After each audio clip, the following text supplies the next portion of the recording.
What's up? What's up? What's up, sports world? Y'all know what it is. World Class Wednesdays on your ones and twos. Shout out to everybody that's tuning in right now. I'm just getting this thing warmed up. Uh, New look to World Class Wednesdays, as you can see. We've created a couple of things, couple backgrounds, yada yada yada. Spice it up. It's getting closer to that time of year where we get to talking a whole lot of NFL stuff, NFL season. Man, preseason is coming up just in a couple weeks. Got a couple weeks away from NFL preseason, and yeah, man, we're gonna be lighting it up. We are going to be lighting it up. Marcus the Alphabet is hitting me up right now. Marcus, you don't get your tail in here. Lord have mercy. Get your tail in here. Um, but nevertheless, shout out to all of you. Like and share. Obviously, we're going to talk about some NFL transactions today. We'll talk a little NBA transaction too. And WNBA has been warming up real nice, man. We'll talk about the WNBA a little bit too, spicing it up. Ladies doing their thing. You got to give a shout out to the ladies, by the way. Give a shout out to the ladies that are performing big time. I'm loving what I'm seeing from these ladies out here, uh, putting in work, getting things accomplished.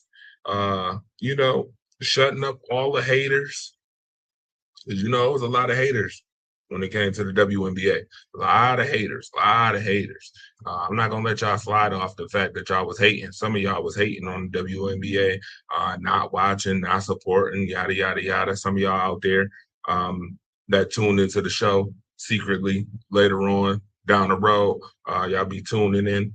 So I know it's some haters that be watching what I be saying too, because I be drilling them week after week after week about the nonsense buffoonery stuff that I hear. But it's always good to talk sports, nevertheless, on this phenomenal Wednesday. You see it right here. Like I said, we're going to get right into it, of course. And again, I'm Andre the George Robinson, the fire starter. And yes, you see in the background, you see my background. Yes, it's new. You see that X? That means I know I'm a target and I love being a target. For those who understand what I'm saying and what I'm talking about, you understand. If you don't, hey, inbox me. I'll let you know about being a target. Um, Folks love to come for you, even in sports and outside of sports. But I'll leave that to Marcus the Alphabet. His show is more of a little bit of sports and a little bit of life on every morning that he does his show. Let's get into these NFL transactions. I will not get into every single one of these transactions. There's way too many to get into to be getting into every single one of them. But I will get into some of these transactions as it pertains to of importance in the NFL. Nevertheless, I will get into them. Look at the alphabets. Going on. What in the world? This man done asked me what time am I? As if I didn't tell him already. Lord have mercy. Y'all pray for Marcus the Alphabets, by the way. I got prayers going out. You gotta pray for people. He'll pray for me, I'll pray for him. Now we all praying for each other. Nevertheless, let's talk about some of these transactions. First and foremost, I want to talk about what you saw earlier today and Stephon Diggs going to Washington, going to the Commanders. I want to talk about that because it's very significant. A lot of people, we was watching to see where Stephon Diggs would go. Stephon Diggs, at one point earlier in the year, in the offseason, said that he was the best number 2 receiver in the league. How many people agree with that comment? Stephon Diggs being the best number 2 in the league. And if you don't agree with that comment, go ahead in the comment section right now and put who your favorite, or should I say, no, I ain't gonna say favorite, because some of y'all's favorites don't be the best. Favorite does not equate to best, by the way. Put that out there right now. Favorite does not equate to best. So the best number 2s in the league currently right now are dot. Put it in the comment section. Who's your best number twos? Okay. Who are the best number twos in the league? While I'm sharing this, shout out to everybody that's tuned in too. I see a lot of y'all commenting, and I'm gonna read your comments today too. A lot of comments coming through early, and I'm gonna get to them. I promise you, I'm gonna get to them. You know, I was hoping I was gonna be at home, but I'm in a secret location right now. I can't let y'all know. Y'all see the t-shirt in the back. By the way, you can order this t-shirt that's behind me. $30. You can order it. By the way, shout out to John. Shout out. Hey, Gigi, I see you. What's up? Gigi. I can't wait to see you later, by the way. You know, karaoke night at the 33. Daryl, what's good? We got some conversations to be had. Dalton Smith, what up? What up? Hey, Melanie, what's good? Shout out to you. Deborah Beatty, what's up? Conrad Cushman, what up? And of course, now,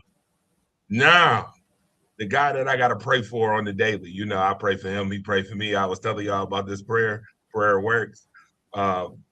Prayer is necessary. My guy, Mr. Morning Talk, every morning now. I seen the new logo. I seen it. It's looking fresh. It's looking official. Looking quite No. Marcus the Alphabet season 7 in the house. Mr. Alphabet's football talk show season 7 in the house. What's good, Marcus? What's good, family? How you doing? I'm sorry, I'm running a little bit late. I was at the DMV. Ain't nothing wrong. Listen, oh my God. Hey Marcus, ain't nothing wrong. Ain't nobody about to send a bomb to no bunker. Okay, nobody sending bombs to bunkers. Okay, we good. We good in this case. But listen, I showed them the new look. I know you see it. You see the new look. Of course, Marcus seen it. I showed it to him. The new logo and the new, it's all here for World Class Wednesdays. By the way, we getting closer. Like I told him, football season's coming. Yeah, we in the off season, training camp, yada yada. Football will be here in a couple weeks, nevertheless. And we're gonna be talking about football today, some transactions today. We'll talk about NBA, a little bit of that. And by the way, if y'all did not watch last week's show or the week before show, I'm going to tie this thing up and make it synonymous again, folks. Marcus the Alphabet, by the way, even though Devon Stanfield doesn't think so, I think so. I think Marcus the Alphabet is now hooked to WNBA basketball. My guy is hooked. I got him hooked to watching the WNBA, folks. So we'll talk a little WNBA too. We're gonna see just how good Marcus the Alphabet has gotten with his WNBA. Well, don't ask me about this week. Don't ask me about this week. Don't ask me about this week. Hey, it's gonna be real. Look, Marcus, I don't want to spoil it. I don't. That's all good. I ain't gonna spoil it. It's gonna be real easy for you. This is gonna be warm up WNBA stuff. It's gonna be about a particular person that you like, by the way. So there's the hint. If y'all don't watch the show, y'all don't know who I'm talking about. If you do, put it in the comment section. If you know Marcus's favorite player that he talks about on these shows, put it in the comment section. If you don't, I understand too. Gerald, what's good? Shout out to you. Online shopping. Yes, absolutely. Melanie, I see you. Darius, what up, gang? What's good? Now, Marcus the Alphabet.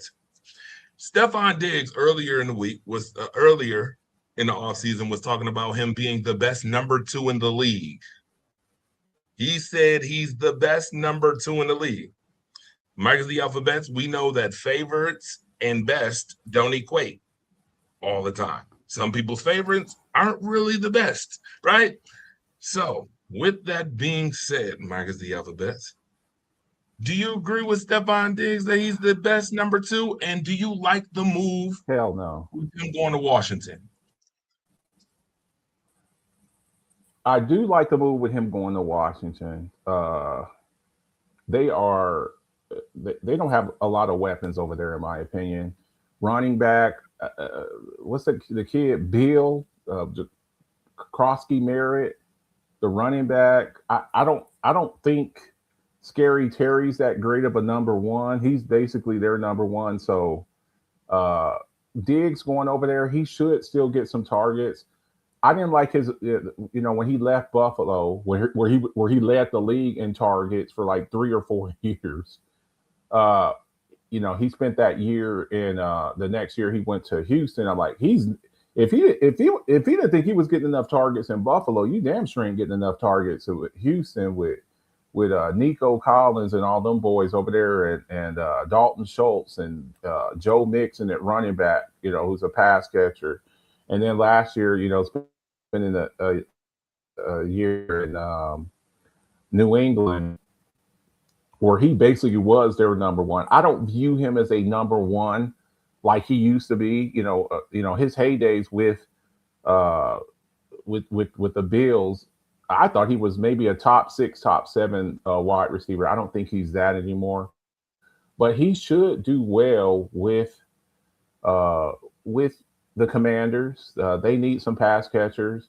And he's still a very talented wide receiver. Had a good year last year with New England. So I like that move. Now, as far as the best number 2, no, I don't think he's the best number 2 in the league. You could look at some of the tandems out there for wide receivers. Is he better than George Pickens with Dallas? Is he better than T. Higgins? Is he better than Devontae Adams, who, with the Rams, you got Puka Nacua over there? Is he better than Cooper Kupp? Because you got JSN with the Seahawks. Is he better than Cooper Kupp? Is he better than Jordan Addison with the Vikings? You got Justin Jefferson, and then you got Jordan Addison at the 2 over there. I don't know if he's better than any of those guys, but that for them, that is a good move. Is he better than Xavier Worthy with the Chiefs? Because you look at Rashee Rice, Xavier Worthy as a 2. I don't know if I agree with that, but it's a good move for him. He was unemployed. He got cleared of charges, so that's a good thing. And I think this pretty much slams the door shut for my guy Brandon Ayuk. He has just burned a bunch of bridges. He keeps putting up stuff and bought a house in the DC area, and I think that pretty much Jalen Waddle. Yeah, Jalen Waddle. They got Cortland Sutton with the Broncos. So the best number 2 receiver. I don't know if I agree with that. But very capable wide receiver. But he's not who he used to be. He's just not. So that's just what it is. Hey, but it's good to be confident. It's good to be confident, but I don't view him like that. Not anymore. Not anymore. I don't. Enough. Shout out to everybody, by the way. So there's a caveat to this conversation too. I want you to also talk about how impactful this player is going to this said team as well. And here's my spiel. So literally, okay, literally, put it in quotations. Each team every year when the season starts has a 3.5% chance of winning the Super Bowl. There's 32 teams out of 100%, 3% chance of winning the Super Bowl, right? Now, That 3.5% goes either up or down, depending on your team, depending on your roster, depending on your coach, depending on your organization, depending on your general manager, depending on those factors, right? They go up or down. There's some teams right now that's already, to me, sitting at 0.00. Okay. There's some teams that's already at. Okay. So we're gonna talk about these. Okay, we're gonna talk about these 0%er teams. Hey, I need names. I need names. I'll give you 2. I'll give you 2 right now. Marcus want to start trouble. Marcus tried to start trouble with teams' fan bases early. He wants us to be in trouble. I need names and faces. aka the Jets. The Benny and the Jets. Yeah. Yeah. 0% chance. I'm sorry. I hate to do it to you. You're a big wrestling fan. You're a big wrestling fan. What was the song that Vince McMahon used to come out to? What was his intro music? No chance, because that's what. No chance. You got me dying. Stop this, Marcus. I told you do this once a show. You're always trying to set us up. Always trying. You the can man. Anybody can get it. You like that. When fan base is in your inbox and DMs this year, because you already early in August talking smack, talk about some unique names. Okay, talk about unique names. All right. All right. That's gonna be all right. Dolphins, all right, Cardinals. Dolphins, Cardinals. Mm-hmm. Hey, Marcus. Okay, if you had to put money on it right now, okay, and put this up in the comment section, everybody. Put this up in the. If you had to say who would be the number one pick, what team is going to have the number one pick? We got a segment. Call your shot. Call your shot. Call your shot. For me, people talk bad about the Jets. I'm gonna be honest with you, Torch. I thought in the draft what the Jets did, their 3 first-round picks, getting the tight end from Oregon, picking up Bailey from Texas Tech, Omar Cooper from Indiana, one of the best wide receivers, in the draft. Now, look, I'm not saying they're going to win the Super Bowl. I don't think the Jets are going to. If you ask me who's worse, the Jets or the Dolphins, name me the starting wide receivers for the Dolphins. At least the Jets got Garrett Wilson and Breece Hall, and Geno Smith can win you a couple of games. The Dolphins are terrible. The Dolphins are going to be terrible. Do you know that they are like $180 million in dead cap? Do y'all know that? They got like their entire salary cap is like they have no salary cap.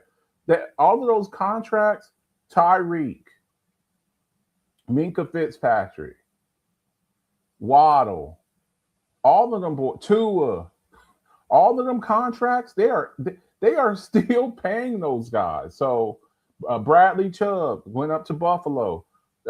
They are in trouble. So everybody talking about the Jets. Look, I'm not saying the Jets are going to win the Super Bowl, but they do have some talent. They do. Breece Hall's a good back. Garrett Wilson's a good wide receiver. Geno Smith has won some games in this league. The Dolphins have 0, and I would have to say probably after that the Cardinals, Jacoby Brissett. They just paid Jacoby Brissett money. Now they got the kid Jeremiah Love, but he's going to be getting treated like Genty was last year, running into 9-man fronts the entire season. So, yeah. But those we got a couple of 0%ers out there. We got a couple.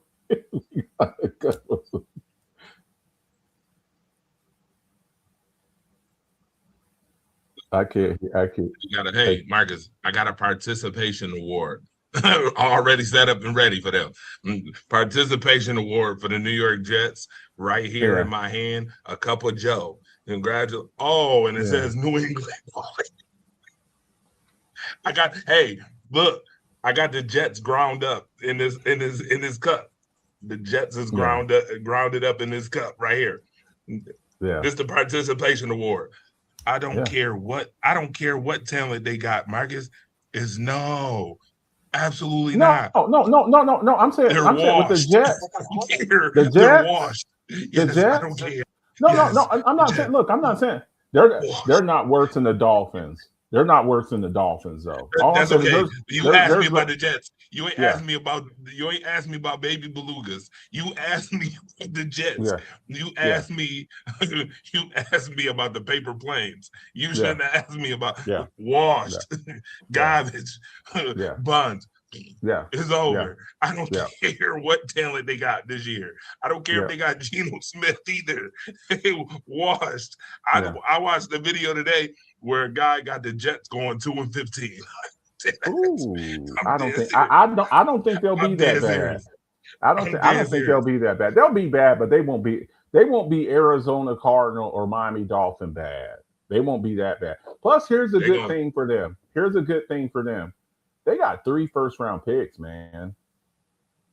The Jets got 3 first-round picks. Like with all of the trade, the Quinnen Williams trade, I think the Sauce Gardner trade, and then their own pick. So they got some ammunition. Dalton, I'm sitting up here. The Dolphins will draft Jeremiah Smith in the top 3 pick next year. Jeremiah Love might be the number 1 overall pick, unless somebody's just enamored with one of these quarterbacks, the Arch Mannings or Dante Moore, some cat like that. So again, impact as far as teams. Again, I had to put that out there to begin the show. Favorites don't equal best, and everybody has a 3.5% chance. Up or down. There's some already went down, and there's some that's going up. Now, how impactful will Stephon Diggs be to the Washington Commanders? I think he's gonna be good because now he doesn't have to be the man. He doesn't have to go in there. I thought he was the best wide receiver with New England last year. I don't know if he's better than Scary Terry. So he's still going to get targets, but he ain't going to get the target. He's definitely like getting the targets like he used to get with Buffalo. And he won't get the type of targets that he got with New England last year, where he was the best wide receiver on that team. But he should be okay. He should be okay. But is he going to be more impactful than Deebo Samuel? Deebo Samuel, you saw he went back to San Francisco this week. They know how to use him. He's basically replacing Diggs is basically replacing Deebo Samuel because Deebo was the number 2 in Washington last year. So impactful is Deebo Samuel. Talking about Deebo Samuel. And no, I don't think Stephon Diggs is the best number 2. You got Jayden Waddle, T. Higgins. Now you've mentioned Jordan Addison. I'm just saying, like there's he's all right. Is he better than George Pickens? You see what I'm saying? Is he better than Michael Pittman Jr. with Pittsburgh, with DK and Michael Pittman Jr.? Michael Pittman might have a really good season. That's what I'm saying, because I never viewed Michael Pittman as a number 1 receiver, but with Indianapolis, he had to be a number 1. Sometimes guys, it's not that they're good, it's just they're overplaying their role. You're not a number 1, bro. You're not a number 1. And they're trying to make you be a number 1. So that's why you look substandard, because you're not a. It's like a guy in basketball that they want to be the number 1 option on the basketball team. It's like, dude, that's just not you. You're not that guy. You're not. Now you would be a good sidekick. You're Robin. You're not Batman. You're the sidekick. You know what I'm saying? But some of these guys, these guys, they think they're a number 1 receiver. We found out real quick about Juju Smith-Schuster. Y'all remember back in the day with Juju Smith-Schuster? Juju Smith-Schuster, he's awesome. He's a number 1. No, he's not a number 1. He's not a number 1. Yeah, you're right. You definitely found out about Juju real quick.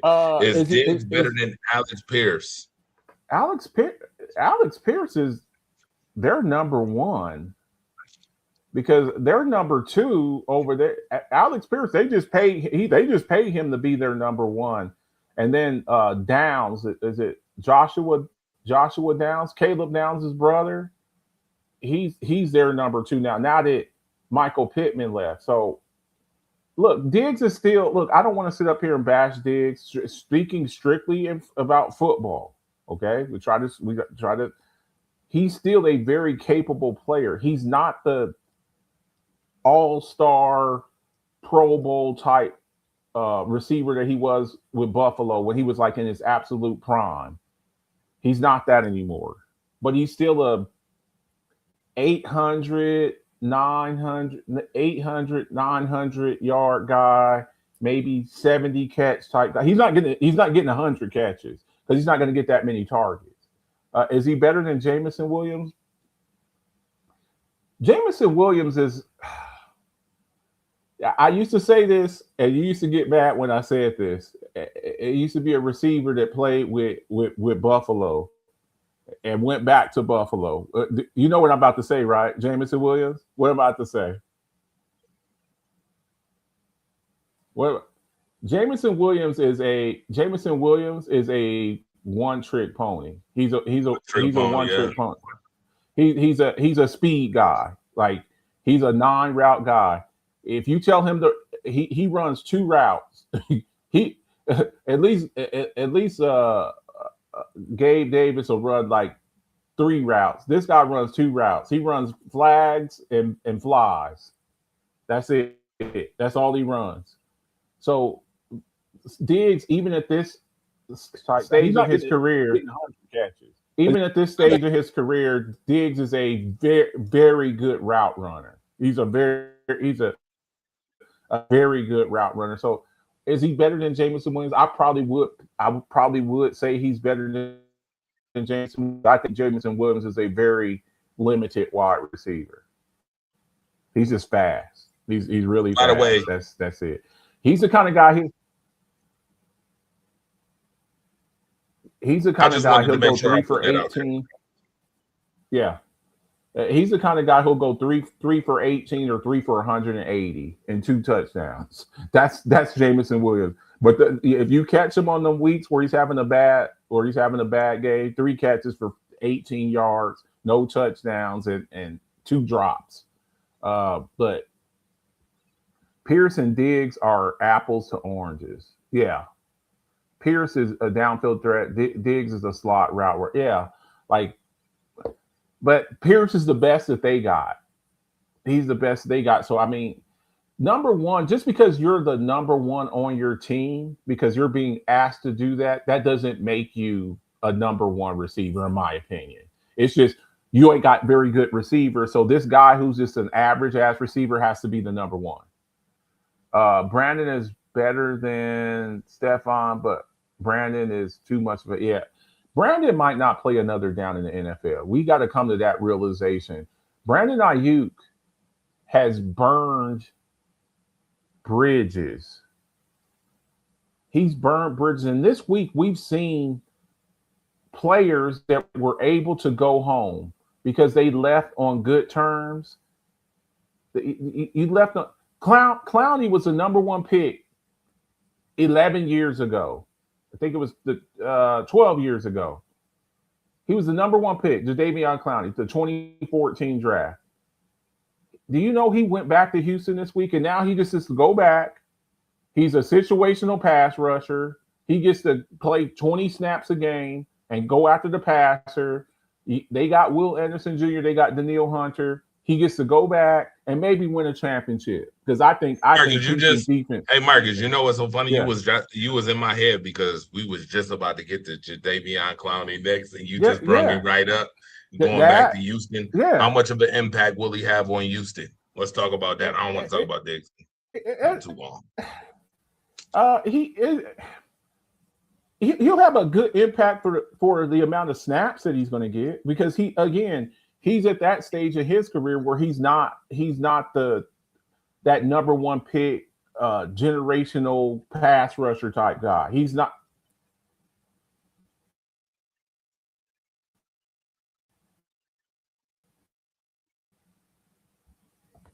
He's not that guy anymore. He's not. But you tell him, look, you're going to get 25 to 30 snaps a game. You're going to give Will Anderson Jr. a break or Danielle Hunter a break, and so he's not getting 100 catches. If he gets 6 or 7 sacks, I would consider that a success.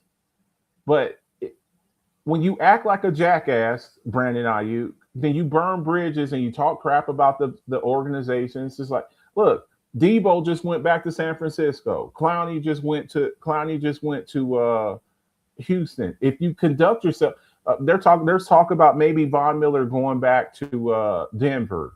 So it, how you conduct yourself says a lot. I'm not a mental health expert, but I really do believe, I truly believe there's something the matter with Brandon Ayuk. I really do. I think that he's got some of that Antonio Brown. He's got some of that Antonio Brown syndrome. Yeah, he got some Antonio Brown going on with him. All right. With that being said, shout out to everybody that's tuned in right now. You are watching World Class Wednesdays. Andre the Torch Robinson, your boy Marcus the Alphabets on the ones and twos. Of course, we are talking about NFL transactions, off-season stuff, the whole 9 yards. Listen, they say more money, more problems, right? Transactions and pressure. Marcus the Alphabets, I feel like I need to bring this right to your attention and everybody's attention that's tuned in right now. By the way, like and share and make sure you add a +1 too. We got QR codes now for y'all to watch. Y'all can scan it and watch it live now. You know what I mean? We doing things a little different this season. 10 years in the game, and we want to elevate ourselves a little bit. Speaking of elevation, with elevation comes pressure. Uh-oh. Womp, womp, womp. Well. Let's talk about the most under pressure players in 2026. Marcus the Alphabets, they got number 1, Jalen Hurts, number 2, Lamar Jackson, number 3, Puka Nacua, number 4, CJ Stroud, 5, Travis Hunter, 6, Bryce Young, 7, AJ Brown, 8, Justin Herbert, 9, Myles Garrett, 10, Tua Tagovailoa, 11, George Pickens, 12, Alex Pierce, 13, Kenneth Walker, 14, Jarrett Verse, and 15 is your boy, the linebacker Overshown. Marcus, I'm gonna be honest. Go ahead. I'm gonna let you dig into this. No, you go first on this one here because I'm really interested to see. I don't agree with this list, but I'll get to that. Oh, you ready? You interested to hear what I got to say? You interested to hear what I got to say about this? Yeah. Let's see here. This was made by via Fox Sports, Eric Williams, and Bucky Brooks. Oh boy, Bucky Brooks again. Here comes Bucky Brooks again. With the buffoonery again. Eric Brooks, you two, I tell you two, you two probably, yeah. I hope y'all don't ever play Family Feud or any game shows whatsoever because y'all would just lose. If this was a Family Feud scene, y'all would lose. There is no way in the absolute hell that you got these 15 players, but you don't have, Marcus, ready to go get your peach crown? Because when I mention this player or mention this team, yeah, you know what time it is. Josh Allen is number 1 on this list. And if you don't think so, you're fooling yourself. Josh Allen is number 1. Numero uno.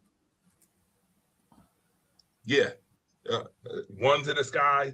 What was that wrestling reference you said earlier? I got one. Roman Reigns, one's in the sky. Yeah, Josh Allen's number 1. There's no way in hell Josh is not on this list. Acknowledge me. Acknowledge him. I need you to acknowledge Josh, okay?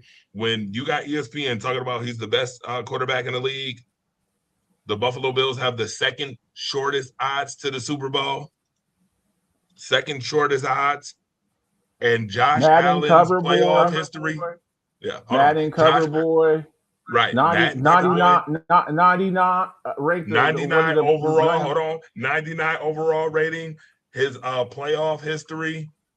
The new look Bills, new stadium, new head coach, new office, it's Josh Allen, folks. It's very. I don't understand for the life of me how y'all put Jalen Hurts at number 1. I don't get it. Bucky Brooks. Jalen Hurts been to 2 Super Bowls and won one. Bucky Brooks, I ought to take you to the woodshed for this one. You need a whooping. You think Josh Allen is more pressured than Lamar? Yes, absolutely, I do. 110% I do.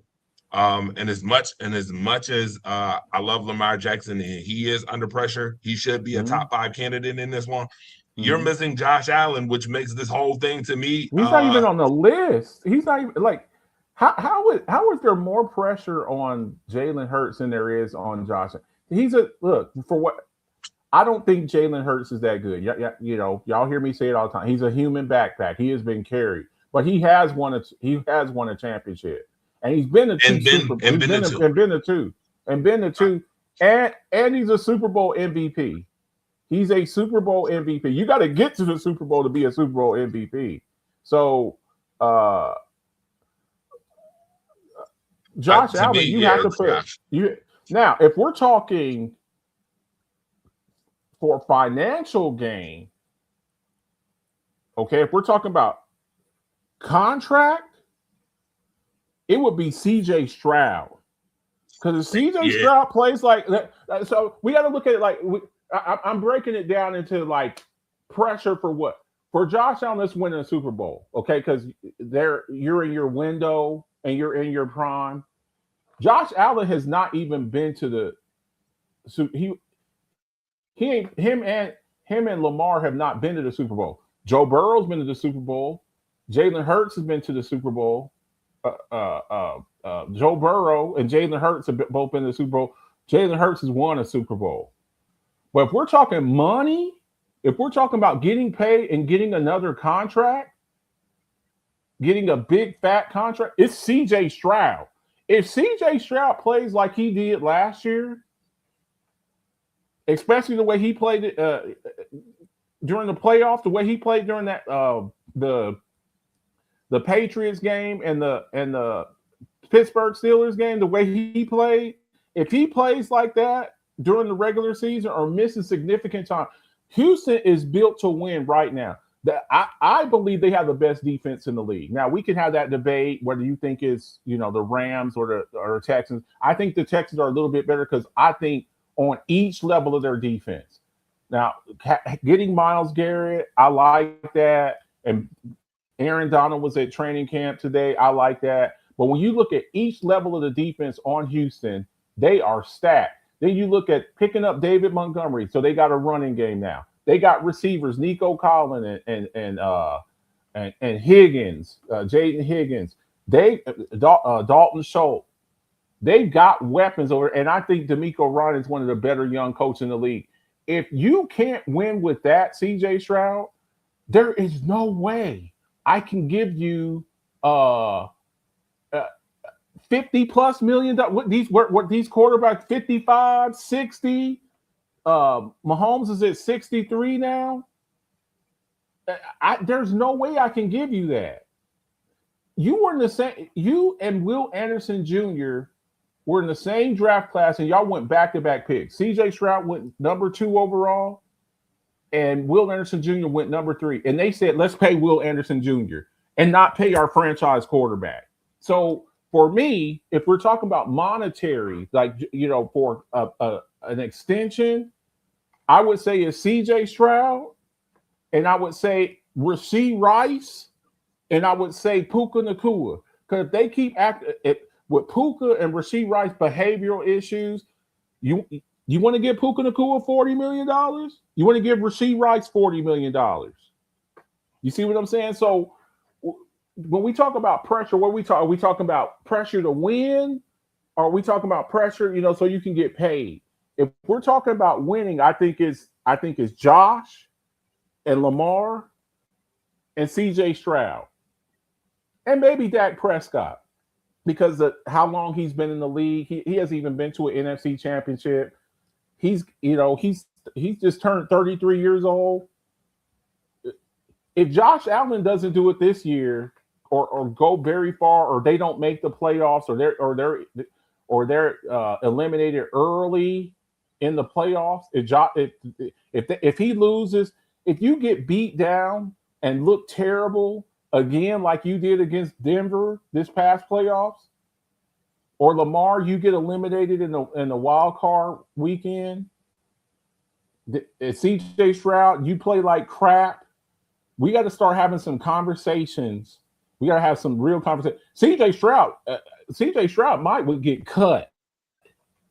They would just like let him play out his contract and let him rock. Josh and Lamar, we would have to start looking at them. Okay, we keep calling y'all because now Lamar and Josh, they're the older cats now. They're 30. You got a whole nother.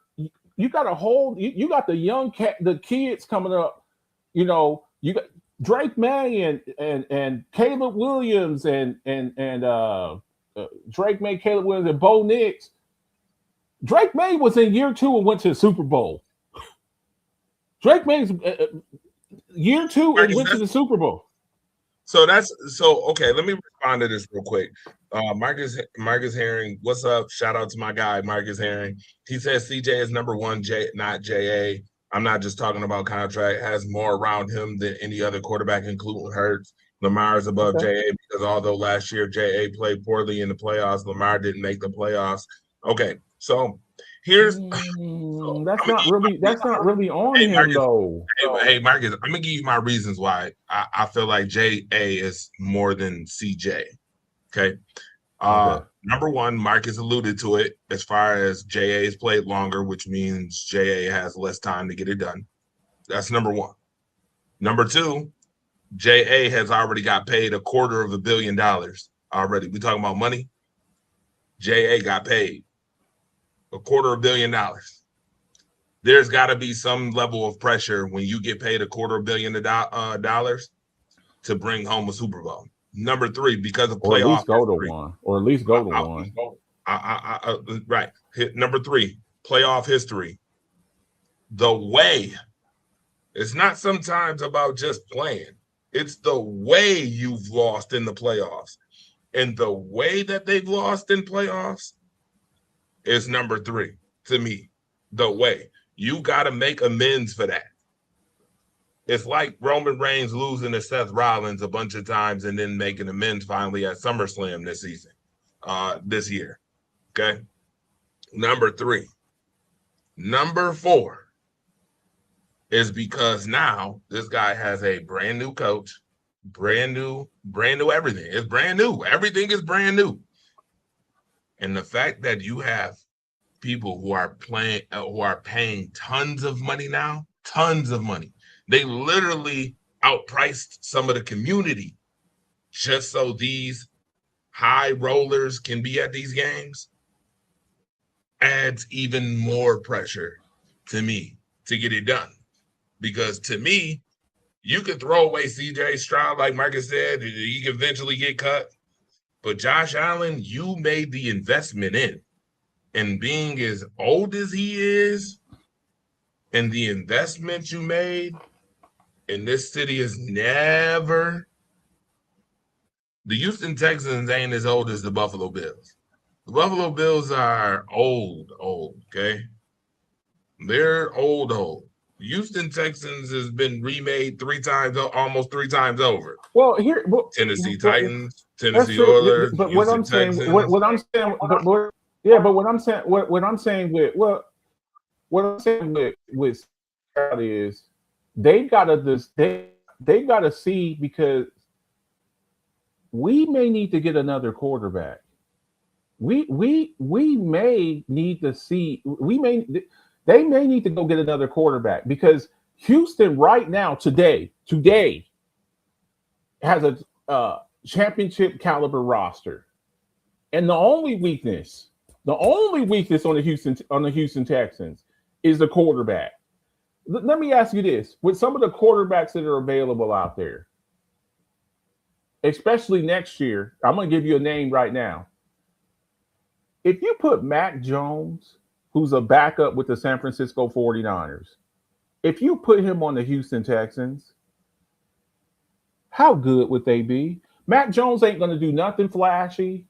He don't have no strong arm. He ain't mobile, but he don't make mistakes. He's going to play within the system. He's deadly accurate. If you have a quarterback like that and you put that on the Houston Texans, you know what you have there? Sam Darnold with Seattle. Sam Darnold with Seattle. I just need my quarterback not to pee down his leg. Our defense is elite. Just don't mess this up. Trent Dilfer with the 2000 Ravens. Don't mess this up. Brad Johnson with the 2002 Bucks. Don't mess this up. Watch Peyton Manning on the 2015 Broncos no fly zone defense where Peyton Manning was like on one leg.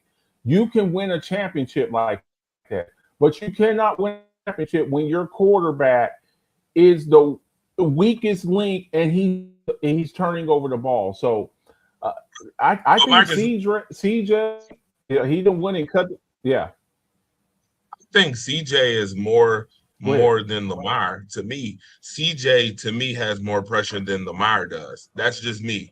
But I think Josh, again, because of everything and all of it's the whole totality of the story, the entire story to me. Plus, on top of that, the media this year, and I'm going to be honest, once again, I feel has put a target on Josh's back now because once again, the media said he's the best quarterback in the league. Once again, they have the second shortest odds to make the Super Bowl. Your team, and we ain't got to talk about your team and what your team done did in this offseason. We not about to go back to all that either. Yeah. We could talk about that. Let me ask you this. Let me ask you this. Let me ask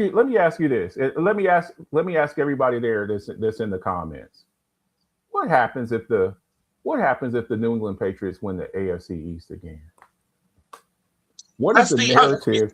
Thank you. You're making this even more valid for me. Thank you. You're making my point even more valid. Thank you. You didn't win the division last year.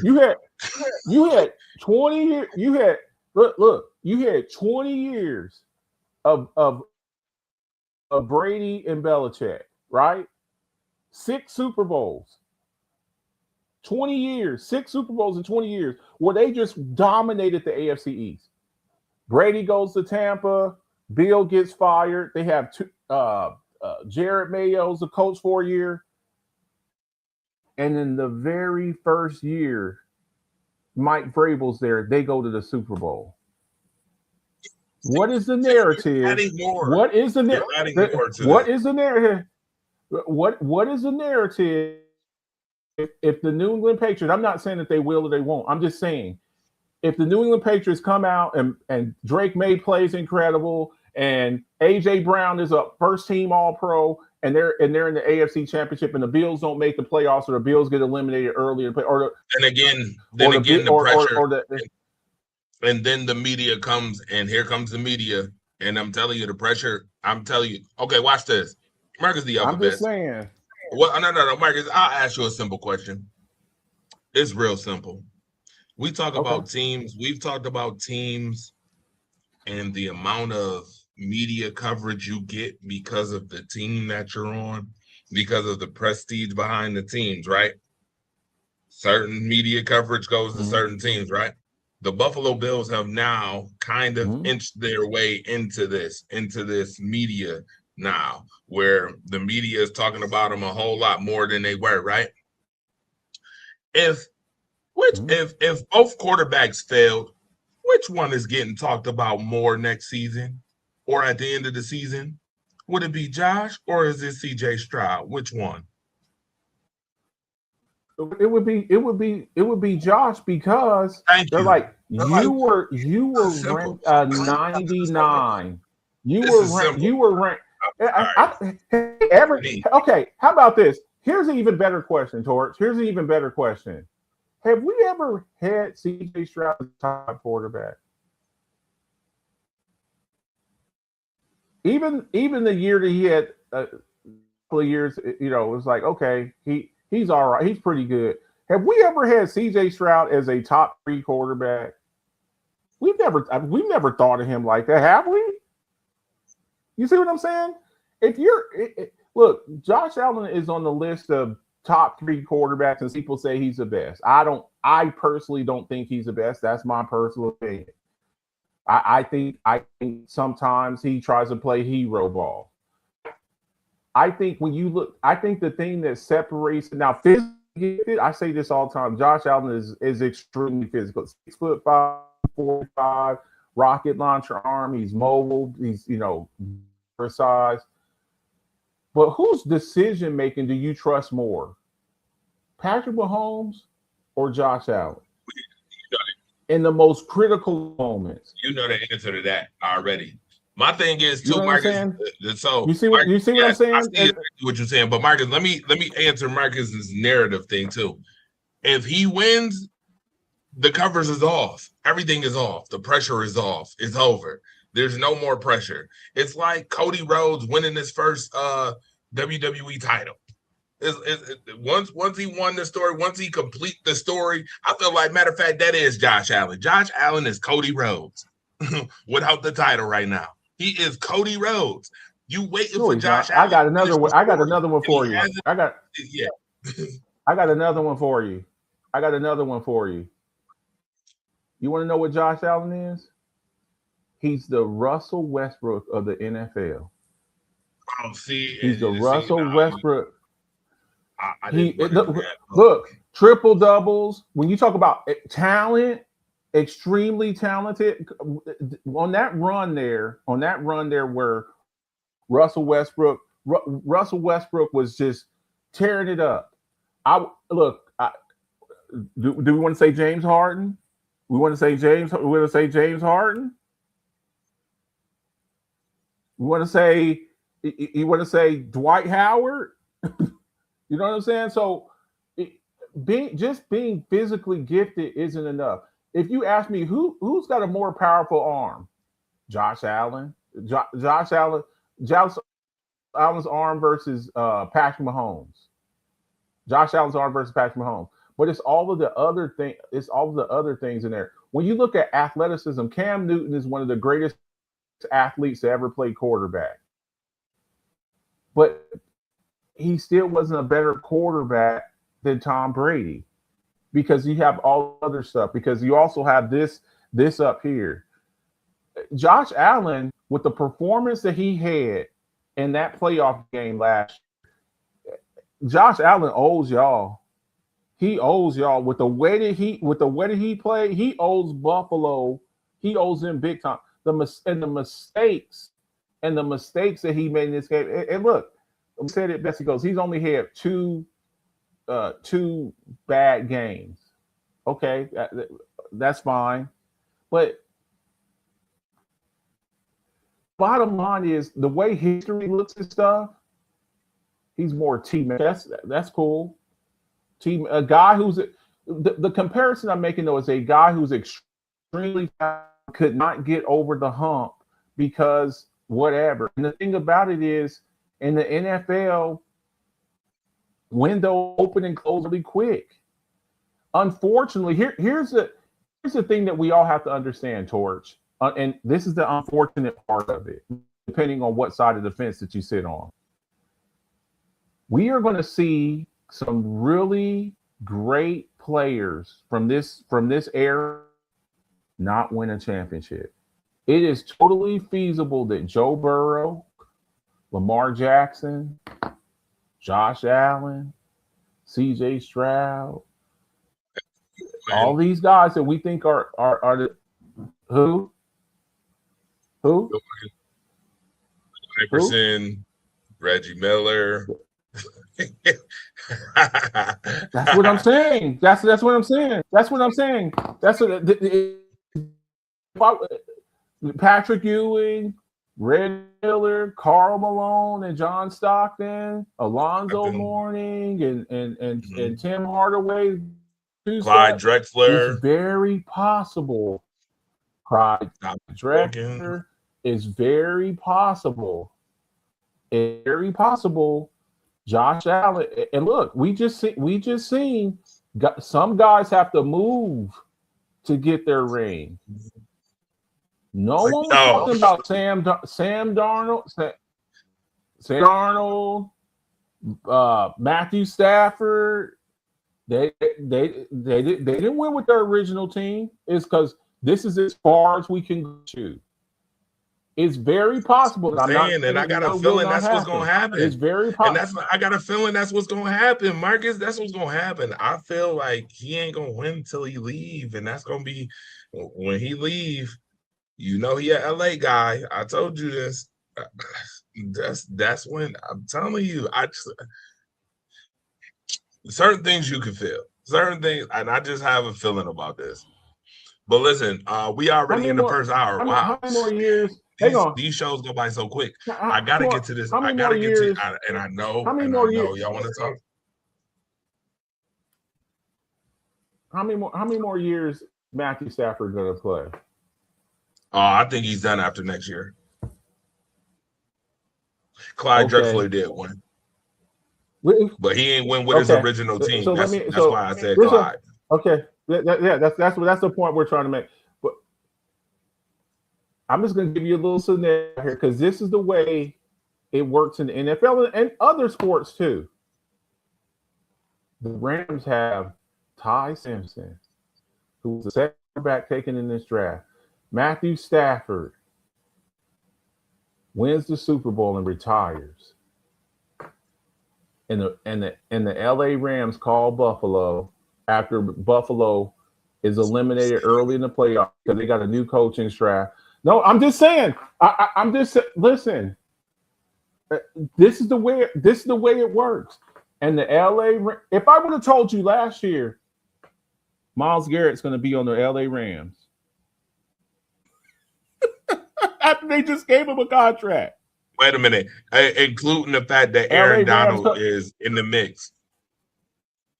Aaron Donald is in the mix. The Rams call Buffalo. We'll give you three first round. We'll give you 3 first-round picks plus Ty Simpson for Josh Allen. F them picks because that's what they always do. Now you're a franchise quarterback that you ain't paying nothing to. Who's a first-round pick? You see what I'm saying? That's how these things happen. That's how these things happen. So I'm just saying. And just when you never think something can happen, that's when it happens. Yep. Just when you think something can't happen, that's when it happens too. That's what I'm. Yep. I agree, Marcus. You already know how I feel about this. All I'm saying is, JA is number one to me. I feel like JA has got the most pressure, and it's multitudes of reasons. I get CJ Stroud, that's fine, but I don't think CJ has the same allure or pressure that Josh Allen has, being the whole story. When you tell the entire story, I just don't. CJ ain't got the same allure. If I put them both in novels, which one would you read? Cover boy. If I put both stories in the novel, which one would get read more? Exactly. Josh. That's it. Exactly. Again, Madden Cover Boy, 99 Club in the 99 Club, former MVP, and then you come out and don't make the playoffs or have another game like you did against Denver, and the Patriots win the division again. I'm not saying they will or they won't. There's a lot of stuff that happens in the course of the. That's why we have a segment on this show called "Call Your Shot" because everybody's saying stuff after it's done. Oh, I always believed in them. No, you didn't. No, you didn't. Because if I would have told you that Sam Darnold was going to win the Super Bowl at this time last year, if I would have said Sam Darnold's going to win the Super Bowl, Sam Darnold's going to win a Super Bowl this same time last year, I would have got laughed off the air. I would have got laughed. Damn, Marcus over there. Marcus, whatever smoking, I want some of that too. That's what would have happened. So you definitely would have got laughed off the air for sure. By the way, I want to shout out everybody for tuning in. First hour of the show. Man, these shows go by so fast too. We got some stuff going on. You already know it's getting close to that football season time. So call lines will be back open coming up a couple weeks. Call lines will be back in effect. We putting them call lines back in there. So y'all can call in. I can hear y'all voices. So we can get it popping like we always do every year, you know. Again, Marcus the Alphabets though. Real quick, Real quick before, I feel like if I bring this up, this is gonna be a whole nother hour show. But I'm going to show this right here on the show, and I'm going to tell you that you have to save it for next week because I already got it in line. Look at this. Okay. Watch this, y'all. Next week, okay? Next week, show kickoff. I'm gonna tell y'all. I'm gonna give it. I think every week we should give them a preview of what's gonna happen the next week. Next week, Bucky Brooks, we already on yo behind. You need belt to behind for that list, by the way. Belt to behind. CBS Sports By the way, top defensive players in NFL history. Bruce Smith is number 6. Bills fans, where y'all at? Bills Mafia, where y'all at? I got a problem with this. I got a problem with this. I definitely have a problem with this. Number 6, he behind Joe Green and Dick Butkus? Oh, hell no. Nah. What? Ray Lewis is debatable, but them others, nah, bruh. Bruce Smith is. We're gonna get into it next week. I can't get into it now, but we're gonna get into it next week. You see it right there. They got him at number 6. We will talk about it next week. Marcus the Alphabets look like he already want to bite something off on the topic. Well, we're gonna talk about it next week because I have to bring this up. Marcus the Alphabets. How's that WNBA going? How's your WNBA journey? Let me ask that question for starters. How's your WNBA journey going? You know, you're weaning in. You're weaning in to being a WNBA fan. Normally I do fantasy football and I do parlays on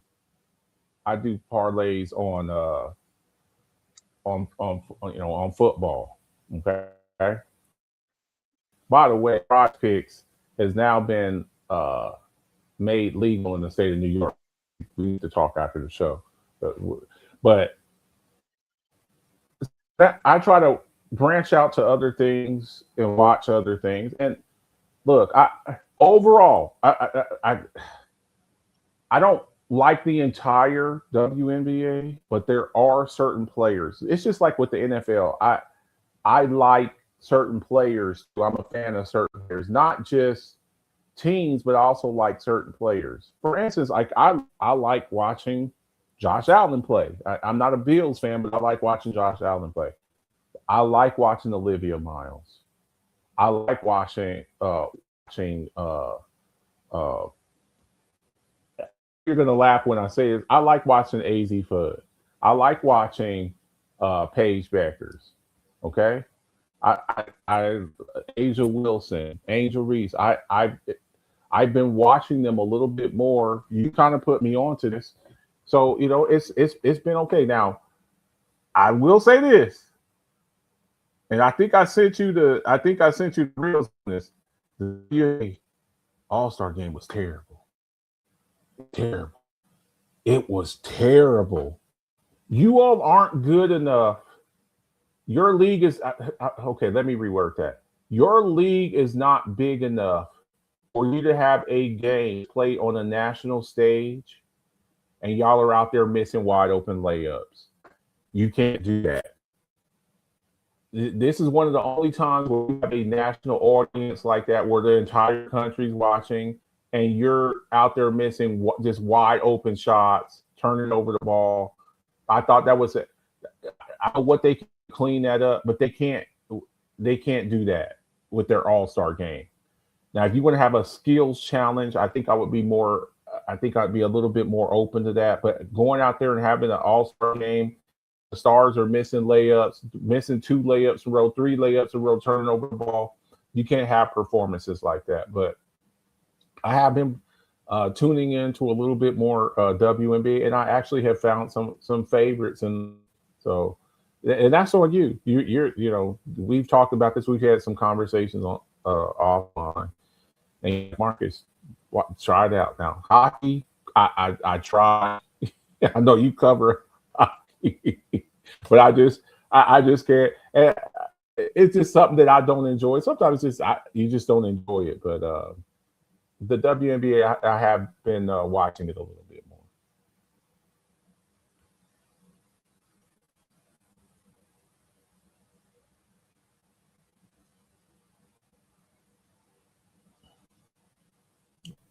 I can't hear you.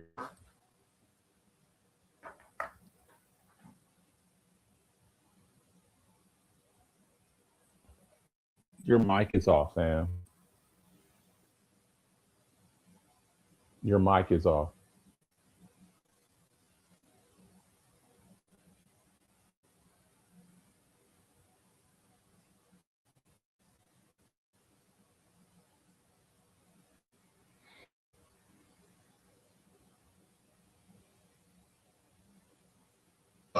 I'm sorry, I was muted the whole time. Duh, my fault. That's what So there's one thing I want to talk about. Can you hear me? Can you hear me? Hmm? Yeah, you can. You can hear me. Yeah. Listen, sir, I can see it. You can hear me. Shout out to y'all, Devon Stanfield. What's up? There's one thing I want to talk about as it pertains to the WNBA too. I didn't know if you actually even saw this or heard this, but it needs to be highlighted again, I guess, because I guess we ain't over this topic of conversation yet because it was brought back up again. Sophie Cunningham.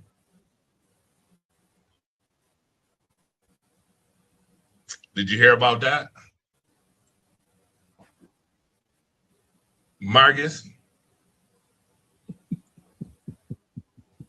I cannot. I saw the point in this. I saw the point to the. I saw. Is there something else that I may have missed? Yes, absolutely. You missed it. Let me get to it real fast. It's here. I got it. I just wanted to make sure I had it, and I'm sorry that my mic was muted for a second, but I do have it. Mm-hmm. On that same vein, in that story with ESPN, you talked about wanting to protect young girls who shouldn't have to go against biological men. Just can you expand your viewpoint on that? I mean, I think I said what I said. I think it's kind of common sense. And I think I'll always believe in that. I think it's really important to protect children. And that's little girls who are also involved in that category. And so I stand on what I said, and I always believe that. Sophie Cunningham of the Indiana Fever. It's just very frustrating because the people who seem to be controlling the conversation are the people who are using this as some sort of a political hot button topic, that it behooves them to blow this out of proportion to seem like a bigger issue than it is, because the way they have spent money invested in figuring out how to control this conversation and divide people. Just hearing her say things like, I think I need to protect young women from competing against biological men. That's not the actual issue at hand. Would get checked by Casuals host Katie Nolan. And that's when you see stuff like this, where Cunningham poses with anti-trans activist Riley Gaines, especially when Sophie proclaims to be apolitical. Well, it's just an easy way to read between the lines. One side politically is incredibly invested in this issue, and that's because one side politically doesn't really have a lot of other issues that they've got pretty big approval on. And now I am of the belief that the reason they have big approval on this is because people keep saying sentences like, I don't want little girls to have to go against biological men, because on its face, that sounds like something is common sense. It's not what anybody's asking for. Nobody is saying we should get rid of, for example, the WNBA and the NBA, and everyone should just compete together. No one's saying that. And so the people that are packaging it as that are doing so on purpose. And when you're consuming it and going, how could anyone disagree with this statement? You never consider that it's because the statement itself does not reflect the actual issue that we're discussing. She is not wrong. Check the framing from Cunningham's new legion of fans.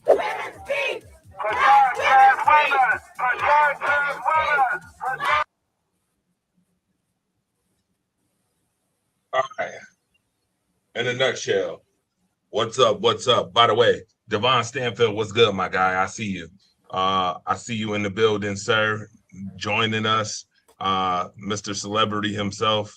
Once again, looking like he just came from another golf course. Par 9. Which one is it this time? Is it Rosie Meadows? Which one was it this time? But shout out to my guy. And hopefully it wasn't. What's good? Hopefully it wasn't the same golf. Hopefully it wasn't the same golf course as Tony Romo, but that's neither here nor there. All right. You know, we don't golf with Tony Romo. We golf with Kyle Shanahan. Oops, my bad. So real quick, what's your thoughts on that? You guys are hilarious. What's your thoughts on Sophie Cunningham and this whole ordeal? Real quick before we go. I'll let you go, Marcus. I don't care to speak on this.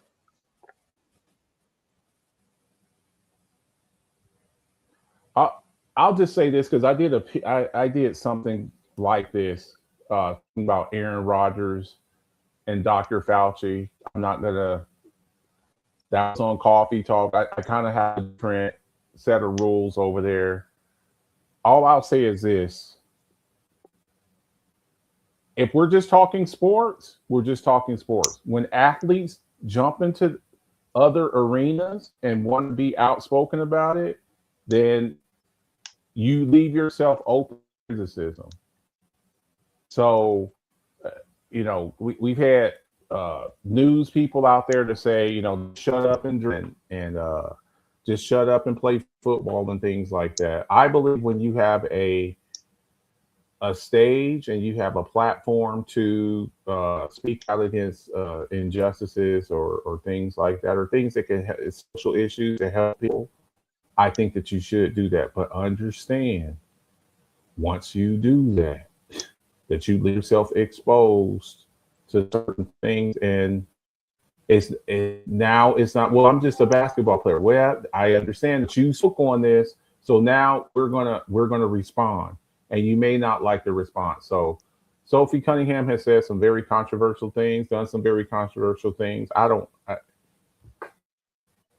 think she's a bad person, but I think sometimes she says certain things and rubs the wrong way. And when you do that, the Caitlin Clarks and things like that, you're going to have issues. So, you say you stand on that. Okay, that's fine. We're going to test that. If you say you stand on that, you stand 10 toes down on that, that's fine. But understand the backlash that comes with it. So that's all that I have to say about that. Marcus, I have a question, and I'm gonna pose the question to both of you. You all, we're talking about transgenders in today's sports, right? Is that what we're talking about? That's what we're talking about. Okay, so I would like for a moment for everybody to remove. I would like for a moment for everybody to remove the idea of gender from professional sports. And I would like for everyone to take into account the Olympics and how cheating is evaluated in the Olympics. What normally occurs is throughout the years, the human body has chemically produced a set of values in which, if these values are exceeded per your weight and chemical makeup, it is considered that you are participating in what we would call performance enhancing drugs, correct? So if you are a female and your testosterone levels have exceeded, if you are a male and your testosterone levels have exceeded a certain amount, or if you're a female and you have testosterone in your system, or you have too many hormones in your system, it's considered performance enhancement, is it not? Just from a makeup Yes, when standpoint. you have a high T count. Correct. When you have a high T count, yeah. So my question to you is, if the majority of women, because this is what it revolves around, women. That's what it ultimately revolves around. So if the general makeup of a biological woman has presented a set of parameters hormonally, chemically, scientifically, that dictate how, why, and when they can participate in professional sports for the purposes of nothing more than fairness, how is it then acceptable for a person who naturally exceeds that to be considered acceptable in the same realm, knowing that chemically and scientifically, the makeup puts you at a start line where physically the people that you are competing against, they are not even there on their best day?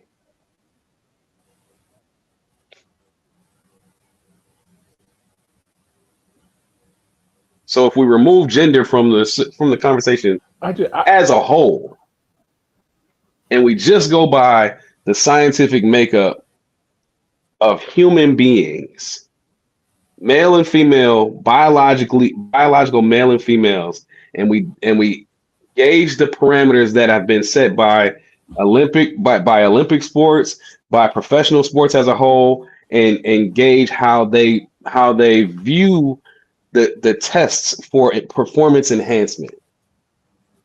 How is it then okay? Like, make that make sense for me.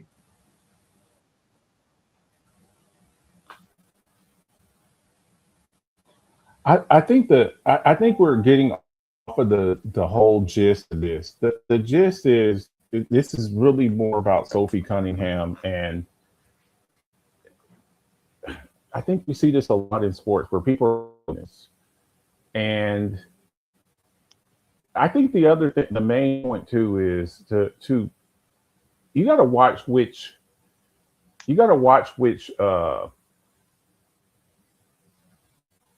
causes that you champion. You got to watch the causes you champion, because you got to understand the backlash. And we've seen this, for all the way from Lee, with the draft, all the way to, Kaepernick, the guys at the Olympic, the up in the air, some of the soccer teams that were protesting Putin for the Ukrainian war, the Me Too movement, the kneeling for the anthem and things and whatnot like that. You have to understand, the people protesting, having to wear masks and stuff like that, with abbreviated seasons during COVID and whatnot. When you take a stance on those type of things, you have to understand it. Look, this is a free country, and you are free to speak out on things, but understand the backlash that comes along with it. You can't say and do certain, and then when backlash comes from, be like, oh, I got, that's the way you feel on it, that's fine. If that's the way you feel on it, that's fine. But understand when people stop buying your jerseys, or you in a certain sector, because you understand what you may be championing for, i.e., a Nick Bosa rocking a MAGA hat after a game, you're alienating yourself, or Jackson Dart presenting, the president, and offending one of your teammates, Abdul Carter, who is a Muslim, and you're supporting a guy who has said a lot of things about Muslims. You have to understand the backlash that comes with that. So, I don't Marcus, have anything against. I think that sometimes, this is to your point. Not sometimes. I think a lot of times people confuse equality with fairness. They are not the same. equality is a level playing field. Just because you give people equal access doesn't mean that the game is going to be fair once you begin to participate. And to your point, I don't think that. And I think we have to call out. Yeah, we have to call out things too. We have to call things out. You know, we had the whole Diana Rossini thing, you know, and the Vrabel thing, and Right. it was just one person that really suffered the consequences. You know, was Rossini wrong? Yes. Was Mike Vrabel wrong? Yes. But only one person paid the consequences for it, you know? So I think what we look for you can look at the same situation. You can look at the Kyle Shanahan versus the Tony Romo situation. Tony Romo gets a DUI, is plastered all over the media. Kyle Shanahan gets into a car accident. We don't know anything for 2 weeks. Yeah. So it's just, you know, it's a difficult situation, man. And look, we'll be keeping an eye on that. While I have you here, because you came in late, I wonder. I'd like to get your opinion on things. I know sometimes with the schedules and stuff like that, the conflicting schedules. Your whole thoughts on this Diggs to DC ordeal. And have we seen Brandon Ayuk play his last game in the NFL? Is that official at the door? You know, he's done a lot of stuff saying, you know, he wants to go to DC or whatnot. What do you think that Diggs has left in the tank? Do you think that he can, you know, me and Dre, we had talked about it. Diggs came and said he's the best number 2. I don't know if I agree with that. I'd like to know your thoughts on that. And what type of impact do you think that Stefon Diggs will have with the Commanders? I think that Stefon Diggs, I wouldn't call him the best number 2 option at this stage in his career, because I mean, T. Higgins and Jalen Waddle still live. George Pickens. George Pickens. Yeah, George Pickens. They still live. So I wouldn't necessarily call him. I wouldn't call him the second. Is he better than Devontae Adams? Is he better than Devontae Adams? With Puka, is he a better number 2 than Devontae Adams? I would say they're on the same level right now. I would say that the difference between them is the quarterback play of Matthew Stafford versus the quarterback play, especially down the stretch in playoff time, versus the quarterback play of Drake May. I mean, for all intents and purposes, Stefon Diggs was showing out last year before all of the melee came out in the media. So, I think they're on the same level. I would put him. I might give Devontae Adams a slight edge because of his ability to be physical, as to where Stefon has had some injuries, and he's had some injuries that have kind of nagged on the last 3 or 4 years. So despite his ability to perform, Devontae Adams has not dealt with the same types of injuries. He hasn't dealt with an ACL, and he hasn't. I mean, I think Devontae Adams has only dealt with a hamstring. I think that's been the only injury that he's dealt with over the last couple of years that's been publicized. I mean, we know football players deal with a lot of injuries, but I think that the only major injury that he's dealt with publicly has been the hamstring injury. So I think I would give him, because of the durability and the availability, I would give Devontae Adams the slight edge. But I mean, from a route running standpoint, from a route running standpoint, I would think that Steph is at his level, if not better. From a hand standpoint, I think Devontae might be better from a hand standpoint.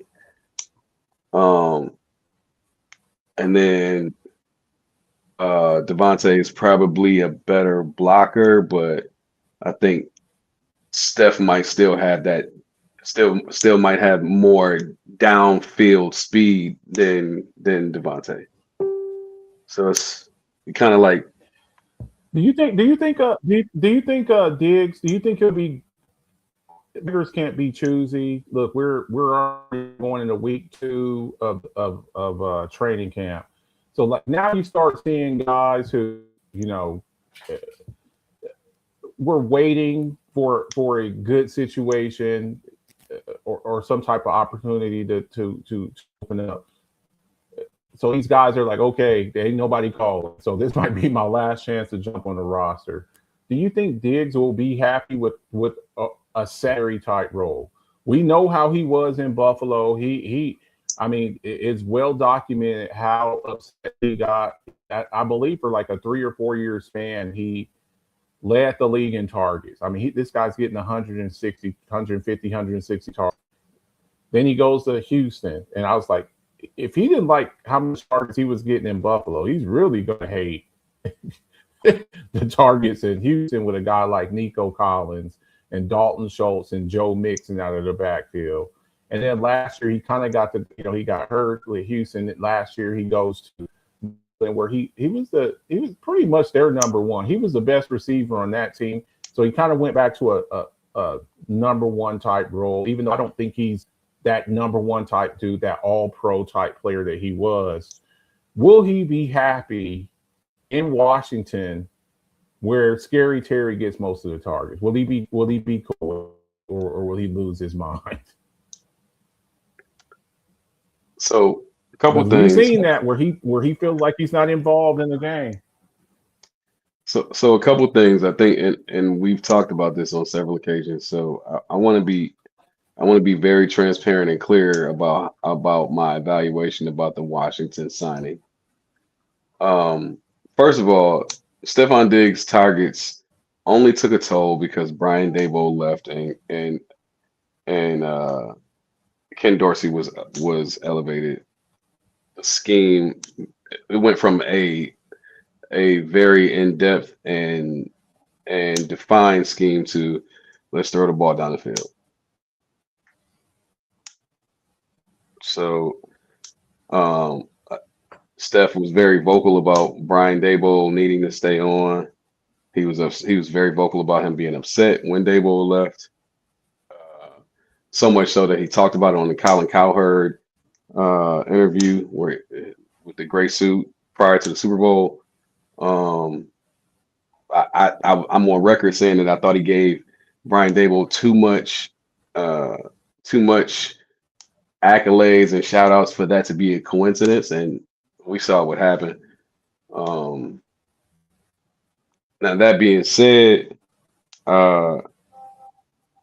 I think that the reason Washington wanted Steph there is because Ayuk wasn't an option. And yes, I've told you this on several occasions. I don't know why you keep asking me this on the air.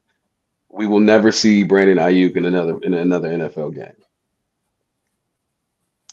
Okay. I've told you why. I told you who I talked to. I told you that there's some issues going on there. Brandon Ayuk needs to focus on Brandon Ayuk. If we see Brandon Ayuk in an NFL jersey before Brandon Ayuk goes to get some help, we will not see another Antonio Brown situation in the NFL that they can prevent. And that is all this is giving me, a less talented Antonio Brown. So we're not going to start trouble. With regard to the Steph Diggs thing.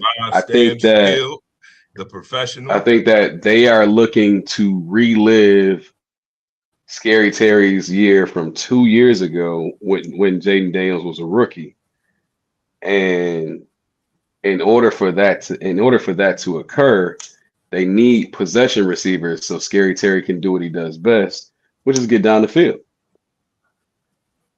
And the best All right. possession receiver on the market is Stephon Diggs. So that to me was a no-brainer. But for me, again, I've been on record. In March, Marcus, did I not say that I wanted Stephon Diggs back in Buffalo? In March. You did say that. And then these videos of CJ Gardner-Johnson and Deion Dawkins pop up talking about they want him back in Buffalo, saying the exact same thing that I said. It's almost as though they're listening to text messages and conversations. I would be.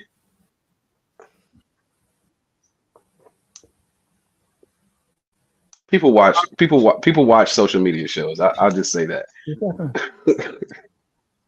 They do. Yes, Marcus. There's this show that I used to watch. It was a really good. There was this really good show I used to watch, man, called Talk of the Town. It was an outstanding show, man. It had really great content, man. So yeah, there are some good. You're right. There are some great shows out there that have great content and just great production and whatnot. Great crispy sound. You're right. Just to piggyback off of that point. What were you saying, Torch? Sorry, I lost my train of thought there. You ain't lose. Shut up. We can't hear you, Torch. I agree with a lot of what he said, but I can't. I guess I'm gonna start a little trouble. I ain't been in a lot of trouble today on the show, so I guess I'm gonna start a little trouble. First and foremost, number one, sir, I know damn well I ain't hear you blame Brian Dable for Stephon Diggs. I ain't hear that. You ain't said that. Because I know for a fact that there are some people who definitely didn't like Brian Dable, but would love to have Brian Dable back now. A lot of folks, for one. Number two, Joe Brady totally, and I mean totally, decimated Stephon Diggs in Buffalo. He literally showed you that the Buffalo Bills can win football games without targeting Stephon Diggs, did he not? I mean, the man literally went from 8-9 targets to 3 targets a game, 3-4 targets a game. Marcus, you don't remember that? You don't remember Joe Brady coming here and promoting James Cook and putting James Cook on the map? You don't remember that? Oh, Devon Stanford, I don't know why you just ran. Why he leave? He knew what time it was. Why Devon Stanford? That's all right. That's okay. I'll be in your inbox real soon, Mr. Brian Dable. No, man, that's on Joe Brady, sir. It's on Joe Brady more than it's on Brian Dable. I mean, look at Stephon Diggs' targets when Brian Dable was his coordinator. Look at him. I mean, even though, he liked to run the ball 3 times in a playoff game in enemy territory, and I got to look at him to look like, what the hell is he doing? Joe Brady literally cooked Stephon Diggs for months. Cooked him. He took him right out of the play. He took him right out of the offense, damn near, and showed you. That's how James Cook got promoted. That's how James Cook became the guy that he is now. You see ever since that point when Joe Brady got promoted to now, what James Cook has been. So I don't know about the whole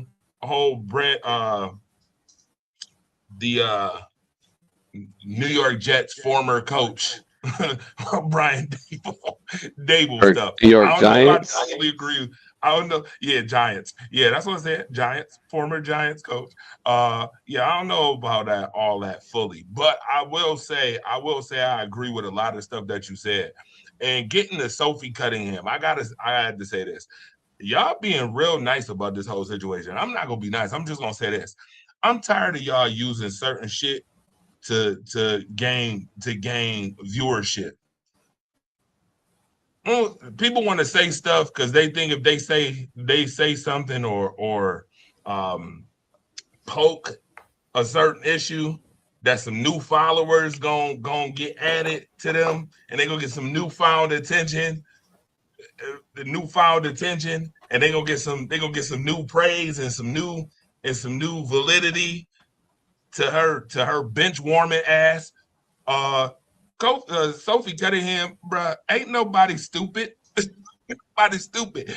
Just like I told you a couple weeks ago about Stephen A. and him being slick on his position on certain stuff. Sophie, you not slick neither. You ain't slick, sweetheart. I'm not buying it. Now all of a sudden you want to talk about protecting women. First of all, ain't nobody need all that from you. I'm sorry. I gotta be real with it. Ain't nobody need all that from you. You want to be relevant. Some folks, they look better off quiet. You look better off shooting the basketball. I told you I was gonna start a little trouble today. You listen, ain't been no trouble on this show. You know it's gotta be a little bit. Hey, I got the can man over here. I got the professional. I'm going back old school. You know I'm the fire starter. We at Fresh Perspective do not condone any defamation or degradation of any one party. It's not even degradation. To me, it's just, you are literally trying straddling that Cam Newton line. You're trying to incite drama to bring on a following, to try to bring more of a following to yourself. That's crap. That's pretender. That's pretender. Like, I don't like perpetrators. That's perpetration. You want to perpetrate and you want to be relevant so bad. So you say some shit that you know that's going to put you in the public eye. That's going to put you, and regardless if it might offend a few people, and regardless if some people might disagree with you, the majority of your fan base is going to jump. And it's going to make other people who think like that jump. To want to jump to your side, that's bullshit. Just play basketball, be the person that you are. You ain't gotta always be on the forefront. You ain't Caitlin. First of all, you ain't Caitlin Clark, number one. You gotta stop Dre, this nonsense. Did you tell her that shit, all that crap? You ain't Caitlin. You ain't Caitlin. Dre, are you telling her to shut up and dribble? You know what? I'm gonna be honest with you. Don Imus got a promotion after telling somebody to shut up and I'm sorry, he said nappy headed, you know what, and got promoted. He got fired and then promoted. Yeah, let's be clear on that. Okay, so if a black man say, hey, Sophie Cunningham, listen, play basketball, keep it cute, honey. That's what I'm saying. Keep it cute, honey. Play basketball. Because I know what you're trying to do, and others who got a brain know what you're trying to do. You're not slick. You're not slick at all. Trying to incite a drama that don't even need to be. For what? What is the reason? And the only reason I can see is to be relevant, even more relevant than you are, trying to gain a fan base and a following. You see her in UFC sports, yada, yada, doing all this stuff, trying to gain traction. Sweetheart, you average 7 points per game. Don't make me, sir. Because you was calling AZ Fudd Darko Milicic at one point until you had to realize, Darko Milicic, right? So we calling her Darko Milicic. What is she? Darko Fudd. What is Sophie? Thank you for being a friend. That's what we need you to be. Okay, stay in your lane, sweetheart. Thank you for being a friend. Peep the reference. Okay, stay there. Keep it cute, honey. I'm about to go off the screen. I ain't trying to hear all that from you. Now, with that being said, you right about Devontae Adams, though. I heard that too. Devontae Adams is a better number 2 by a mile. I wouldn't say by a mile. I would say by a mile. The numbers don't even support that. I say George Pickens by a mile. George Pickens by a light year. Numbers don't support that. Devontae Adams had how many touchdowns? They were like 3 yard touchdowns. So that's like Jalen Hurts. That's like Jalen Hurts rushing touchdowns. That's like Jalen Hurts right there. You don't get credit for tush pushes at the 1 yard. Last I checked, Devontae Adams ain't 1 had yard tush out. pushes. Devontae Adams didn't have tush pushes. Y'all better stop this. Oh, he's making a correlation. He had 5 yard touches. Yeah, the correlation is weak. The correlation is just 5 yard touchdown catch. Hey, who had more receiving yards last year? That's fine. Hey, when you got Puka Nacua. Wait. No. Who had more receiving yards last year? Yeah. Who had more targets? Who had more receptions? Yeah. I'm sure it was Stephon Diggs. Who had more impact? Stephon Diggs. Stephon Diggs. His team went to the Super Bowl. Where did the Rams go? His team went to the Super Bowl. I don't give a damn. You know wait a minute. You know damn well that they ain't go to the damn Super Bowl because no damn Stephon Diggs. If you sit here they went to the Super Bowl. Oh shit. He was okay. All right. Offensively. All right. You could keep trying to play. You could keep trying to play Steph if you want to. I'm gonna say this. Wait a minute. Okay, I'm gonna say this. When I say all this, I say this in no disrespect to Stephon Diggs. No disrespect. Respectfully, Dre, what you're about to say is not relevant to the conversation. Let me ask you this: do they get the number 1 seed without Stephon Diggs? I'm a number 2 seed. Do they get the number 2 seed without Steph Diggs? Hold on. Are we allowed to play plug and play? Can we do the plug and play? You have to play plug and play. No, Marcus. I'm fine with this. Play plug and play with who was available, and then tell me if they get there with who was available. With and Devontae Adams it's on the trade block. And I took Stephon Diggs out. Yeah, and the last time Devontae Adams played in a cold weather environment, New York Jets, what happened? Sir. With his quarterback. You tried it. Stephon Diggs played where?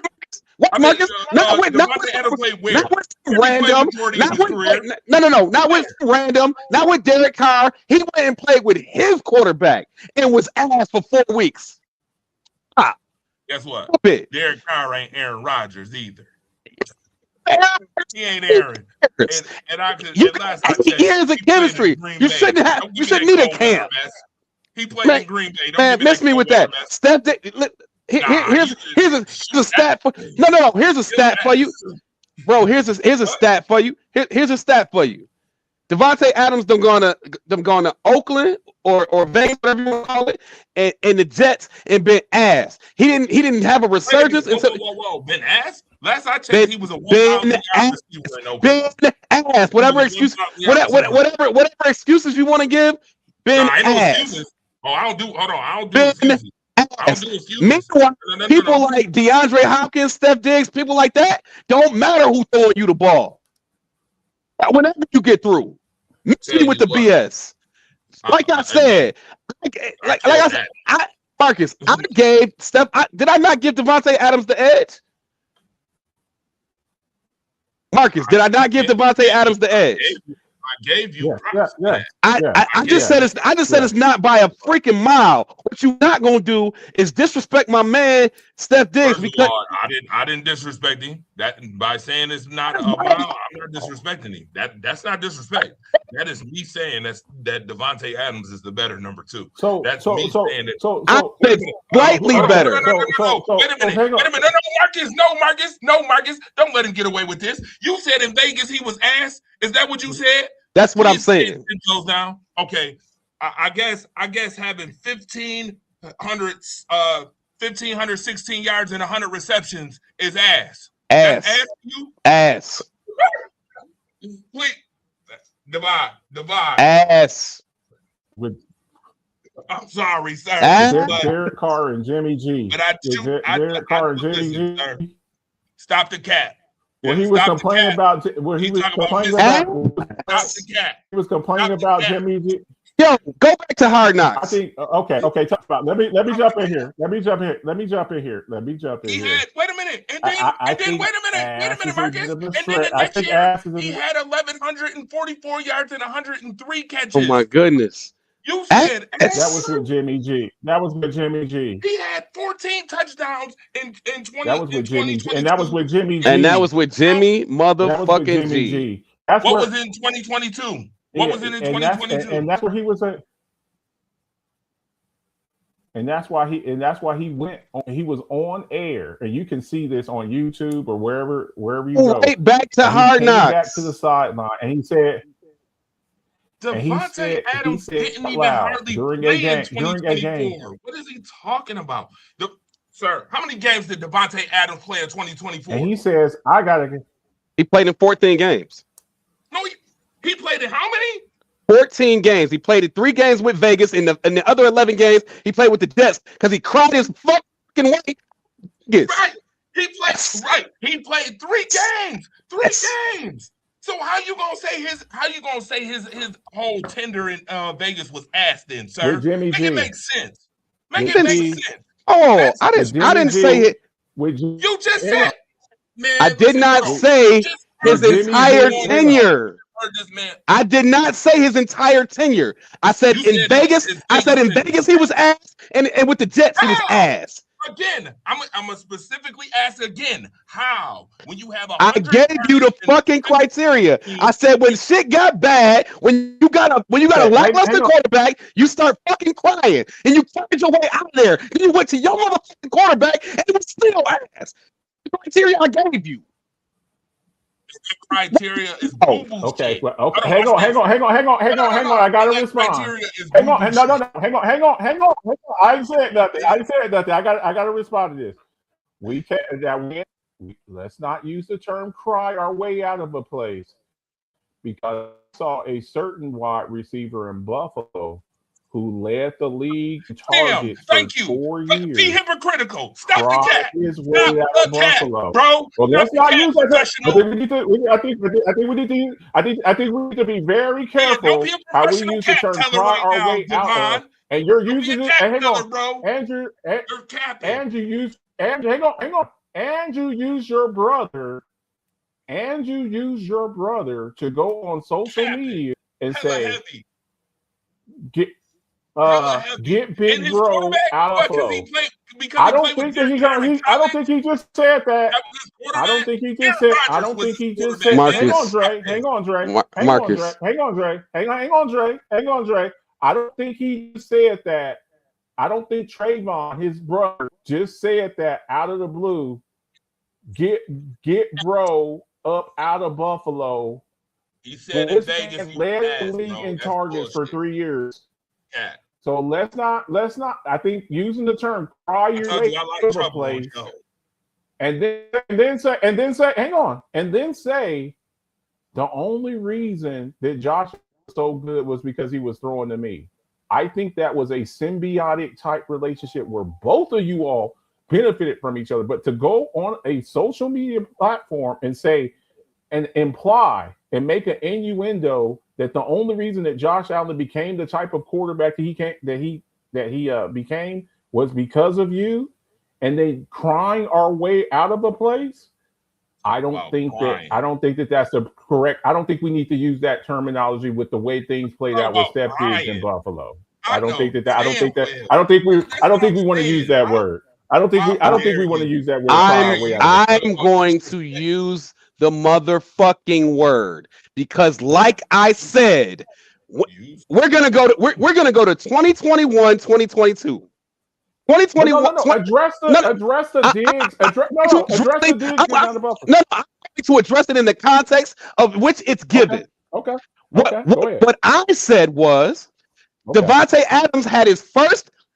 What I was implying was, because I didn't go into detail, I just said he was ass in Vegas, cried his way to fuck up out of there. As soon as his quarterback went down and the quarterback play went trash, they got rid of Derek Carr. They couldn't replace him. The quarterback play went trash. He only had fucking 400. He only had fucking 300 or 400 yards and cried his way to fuck up out of there. Went to his quarterback in 3 games. In 4 games. Okay, so that's 100 yards a game. That's 100 yards a game. And I don't think 1,500 yards is ass in a season. 1,500 yards is not ass. Vegas bro. Raiders was Are you trash. let me finish my fucking point? No, Or not? because you. I'm- Devon Stanfield wouldn't have played in Vegas either. With the Oh my God. Here. Come on, man. Hang on, I'll be quiet. I'll let you go.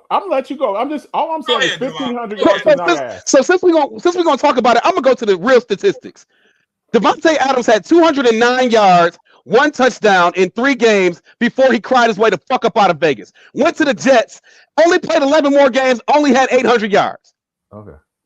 7 yards a if you put game. that whole- wait a minute. So Okay. if you put that whole season together, that means I'm not if you put that whole season together, Done. I'm not done. I'm sitting back, but when I respond, I need to say quiet because I'm waiting to see the end of this story. So go I ahead. didn't say shit when you was talking just now. I'm the one that keep getting interrupted. I'm sitting back. I'm sitting back. Go for it. The point about this entire ordeal is last year with the Rams, Devontae Adams played in 14 games, 789 total yards. Mhm. That's where I started. Mhm. Wow. The other crier that we're talking about, since y'all want to bring up the point that they both cried their way out of a place. The other crier, 17 games, 1,013 yards, 4 touchdowns, team in second place. Now they both ended up in second place, right? Mhm. Both of their teams ended up in second place. Am I right? Mhm. Who was the better team? Who had the better team at their disposal?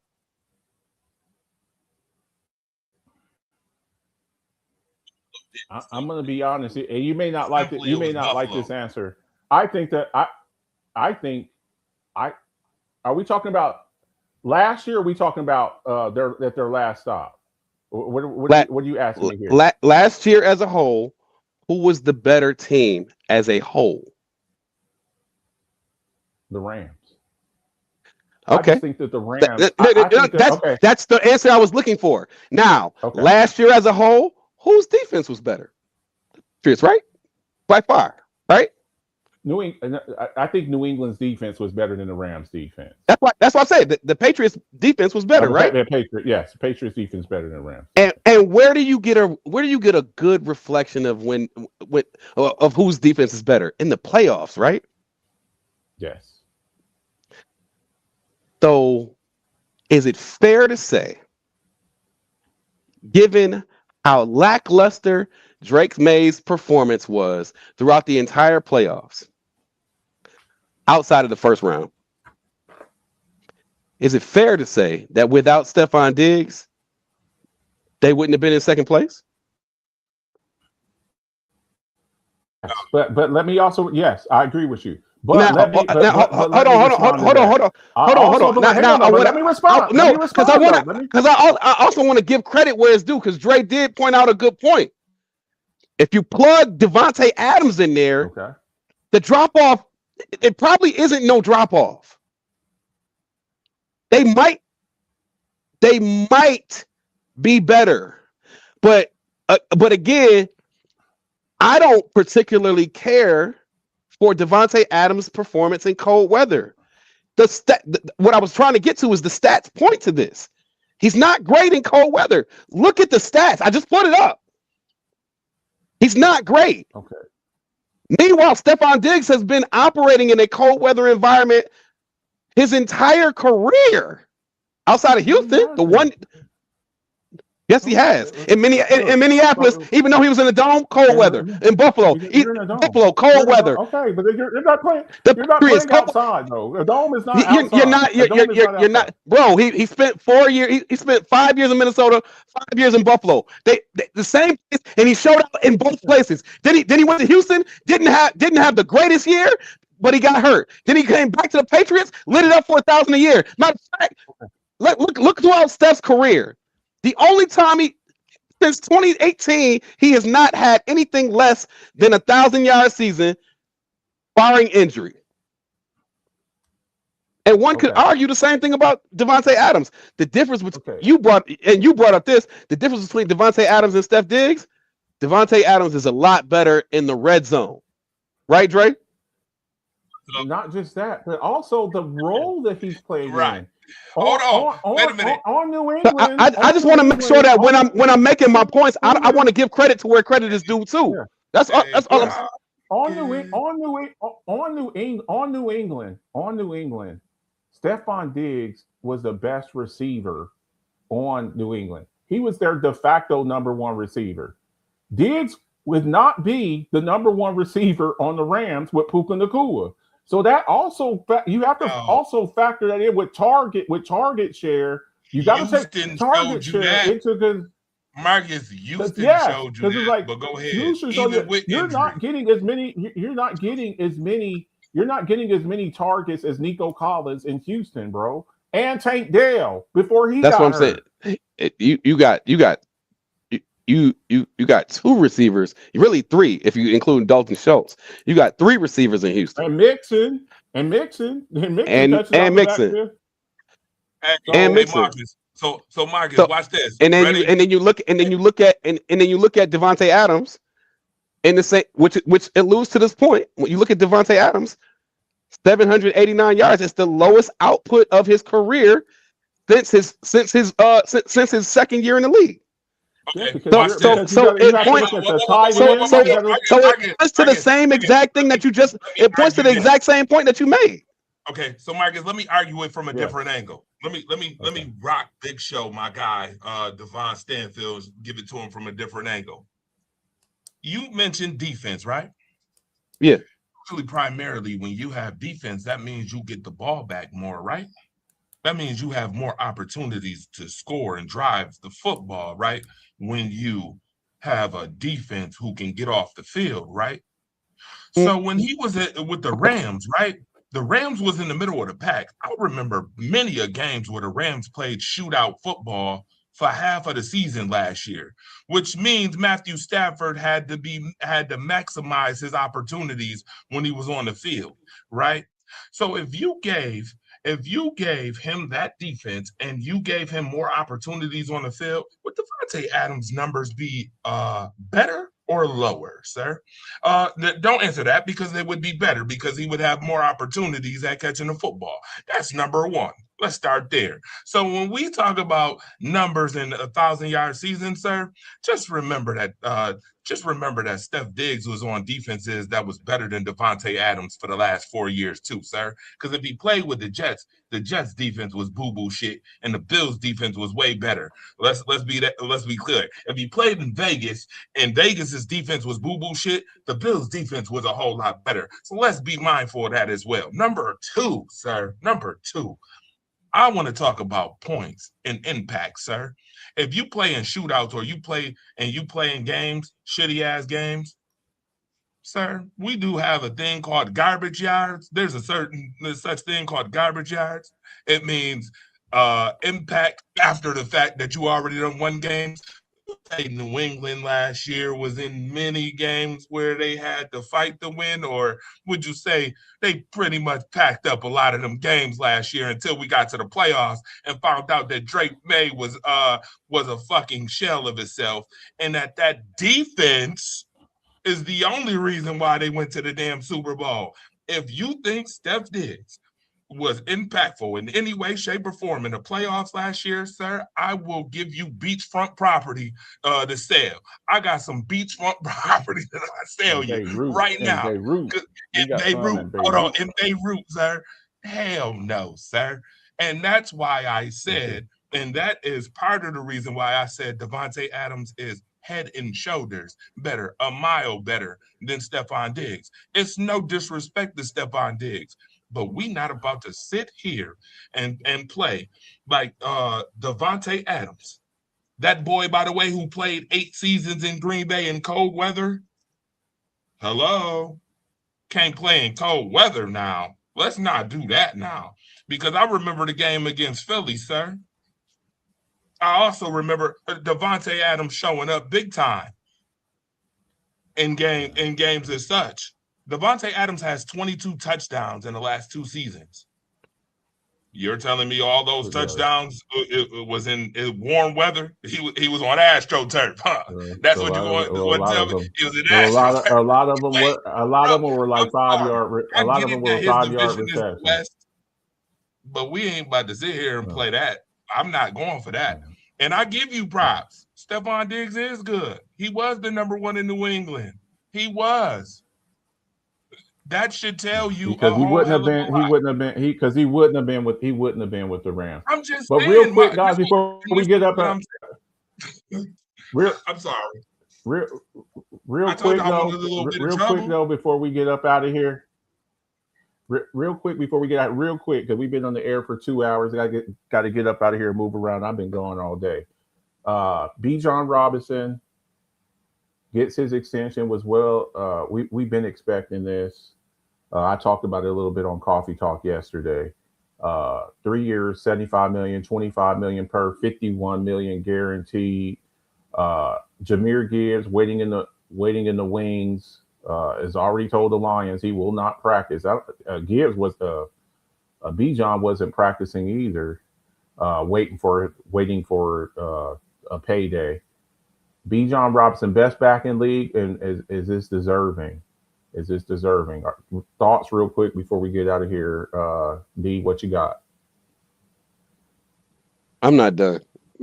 As much as I can appreciate I did not like that sucker. I did not like that sucker shit that him and his brother was doing when he was in Buffalo. When I was sitting up here getting nasty DMs and shit from people saying, "Oh, Stephon Diggs ain't never leaving Buffalo." Remember that, Marcus? You remember clearly for months. And I kept telling them, "You don't know how the media work. You don't know how this shit works." Remember that? I kept getting called a hater. You just want him to leave. You just want him to leave so he can go play with his brother. Listen, Marcus. Stop bringing up the hater accusations when all of that hate was coming from one person. So let's stop because whoa. Who was the one person? Nah, we need. No, we're not gonna identify that. We're not gonna identify a deck of cards on the air. Okay, let's move forward. The weakest link. You don't want to identify the weakest link. Hey, we're not gonna identify a deck of cards on the air. Now, let me say this. Let me say this. Bijan is more than deserving of that bread. Bijan is more than deserving of that bread. If I'm Jahmyr Gibbs, I'm not practicing either, because we have seen time and time again what people sacrificing for this team in the running back position and in the edge rushing position. When you sacrifice for a team and you bet on yourself, it can go very, very bad. Now, you don't want to be in a situation where you're in a Le'Veon Bell situation and it backfires on you. You want to be reasonable, but you gotta get your bread and make sure that you're taken care of for the long term, because the window for edge rusher and running back is oftentimes very, very short. So, and let's be clear, they are two of the 6 best running backs in the league. They may be 1 and 2 right now. Like I said, you see James Cook got paid. You better get paid. Jahmyr better get paid. Like, are you kidding me? They paid it's a little bit different though when you're asking to be the highest paid. So one last thing. What type of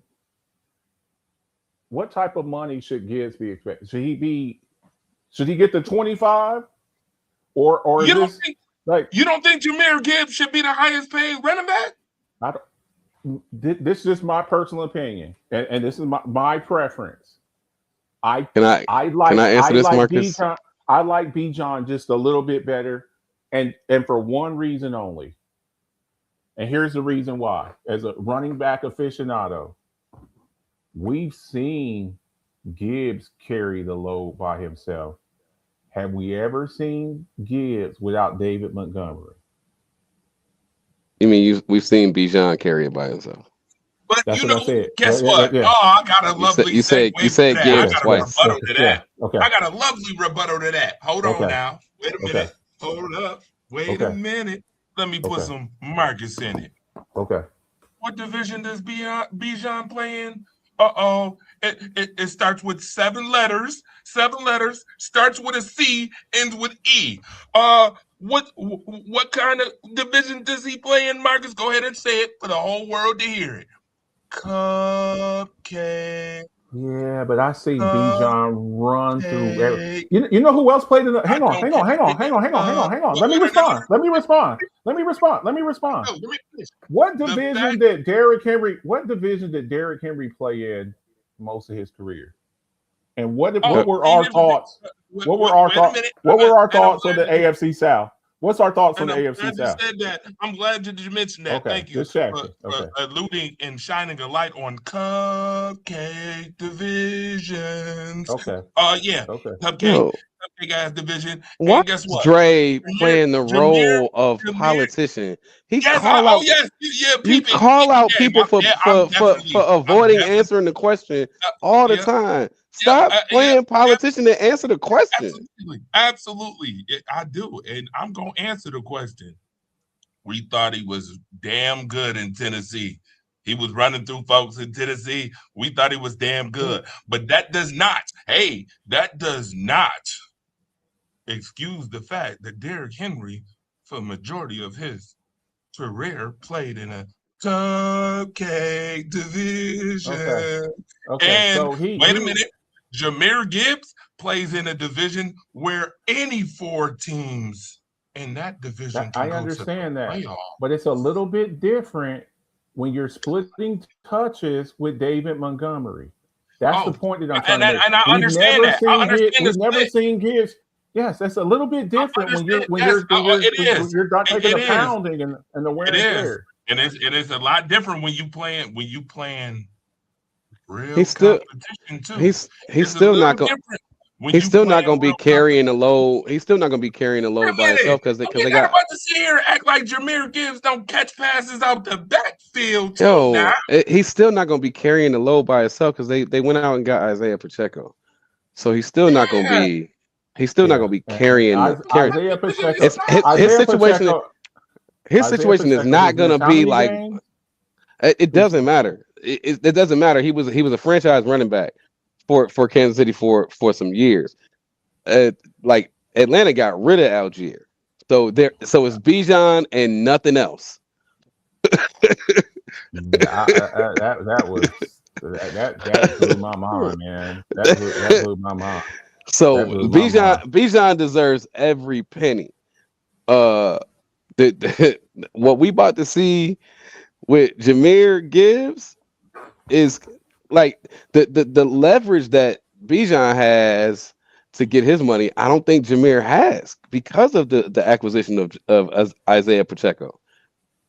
They can, because Jared Goff has been so good. They can be who the backup. You know who the backup is. You know who the backup is in Atlanta, right? Who? And here's your little fantasy football. Here's your fantasy football nugget for today, folks. When you're doing your draft and you're drafting and you mash that button, please do not. And you see B. Robinson. Okay, somebody's going to do it. Somebody's going to do it. I'm going to say this, and somebody should. Do not accidentally draft Brian Robinson over Bijan Robinson. Somebody's going to do it, and I'm going to clown you, and I'm going to show everybody because I've been saying this all summer. Brian Robinson's a really good back. He's a hell of a back, but he's not Bijan Robinson. Don't just look at B Robinson and draft Brian Robinson with the #1 overall pick, because we will clown you. And somebody's going to do it in one. I run 3 football league. I run 3 fantasy football league, and somebody's going to think they got it. They're going to have the #5 pick, and they're going to draft Brian Robinson over Jamar Chase, and you're going to be mad as hell. So just there's your fantasy football nugget there for today. Okay, don't do it. Somebody's going to do it. Somebody's going to do it though. Somebody's going to draft Brian Robinson. That person that's going to do it is going to be a walking performance enhancing drug. Now, Marcus, hit him with those 2 words. Hey man, y'all have a good one. We appreciate y'all, man. I'll be live tomorrow. I had some legal stuff I had to attend to, so there will be coffee talk tomorrow. And that's what you calling that? That's what you calling that? That's what you calling that? Some legal stuff. Some legal stuff I had jury duty. Okay, but there will be coffee talk tomorrow, and Friday night, 10 o'clock Eastern Standard Time. My lovely co-host and myself, Alphabets Football Show, division by division breakdown. We'll be doing the Souths, AFC South, NFC South. Make sure y'all tune into that on Facebook and YouTube. And we will be back next week for World Class Wednesday. We appreciate everybody tuning in.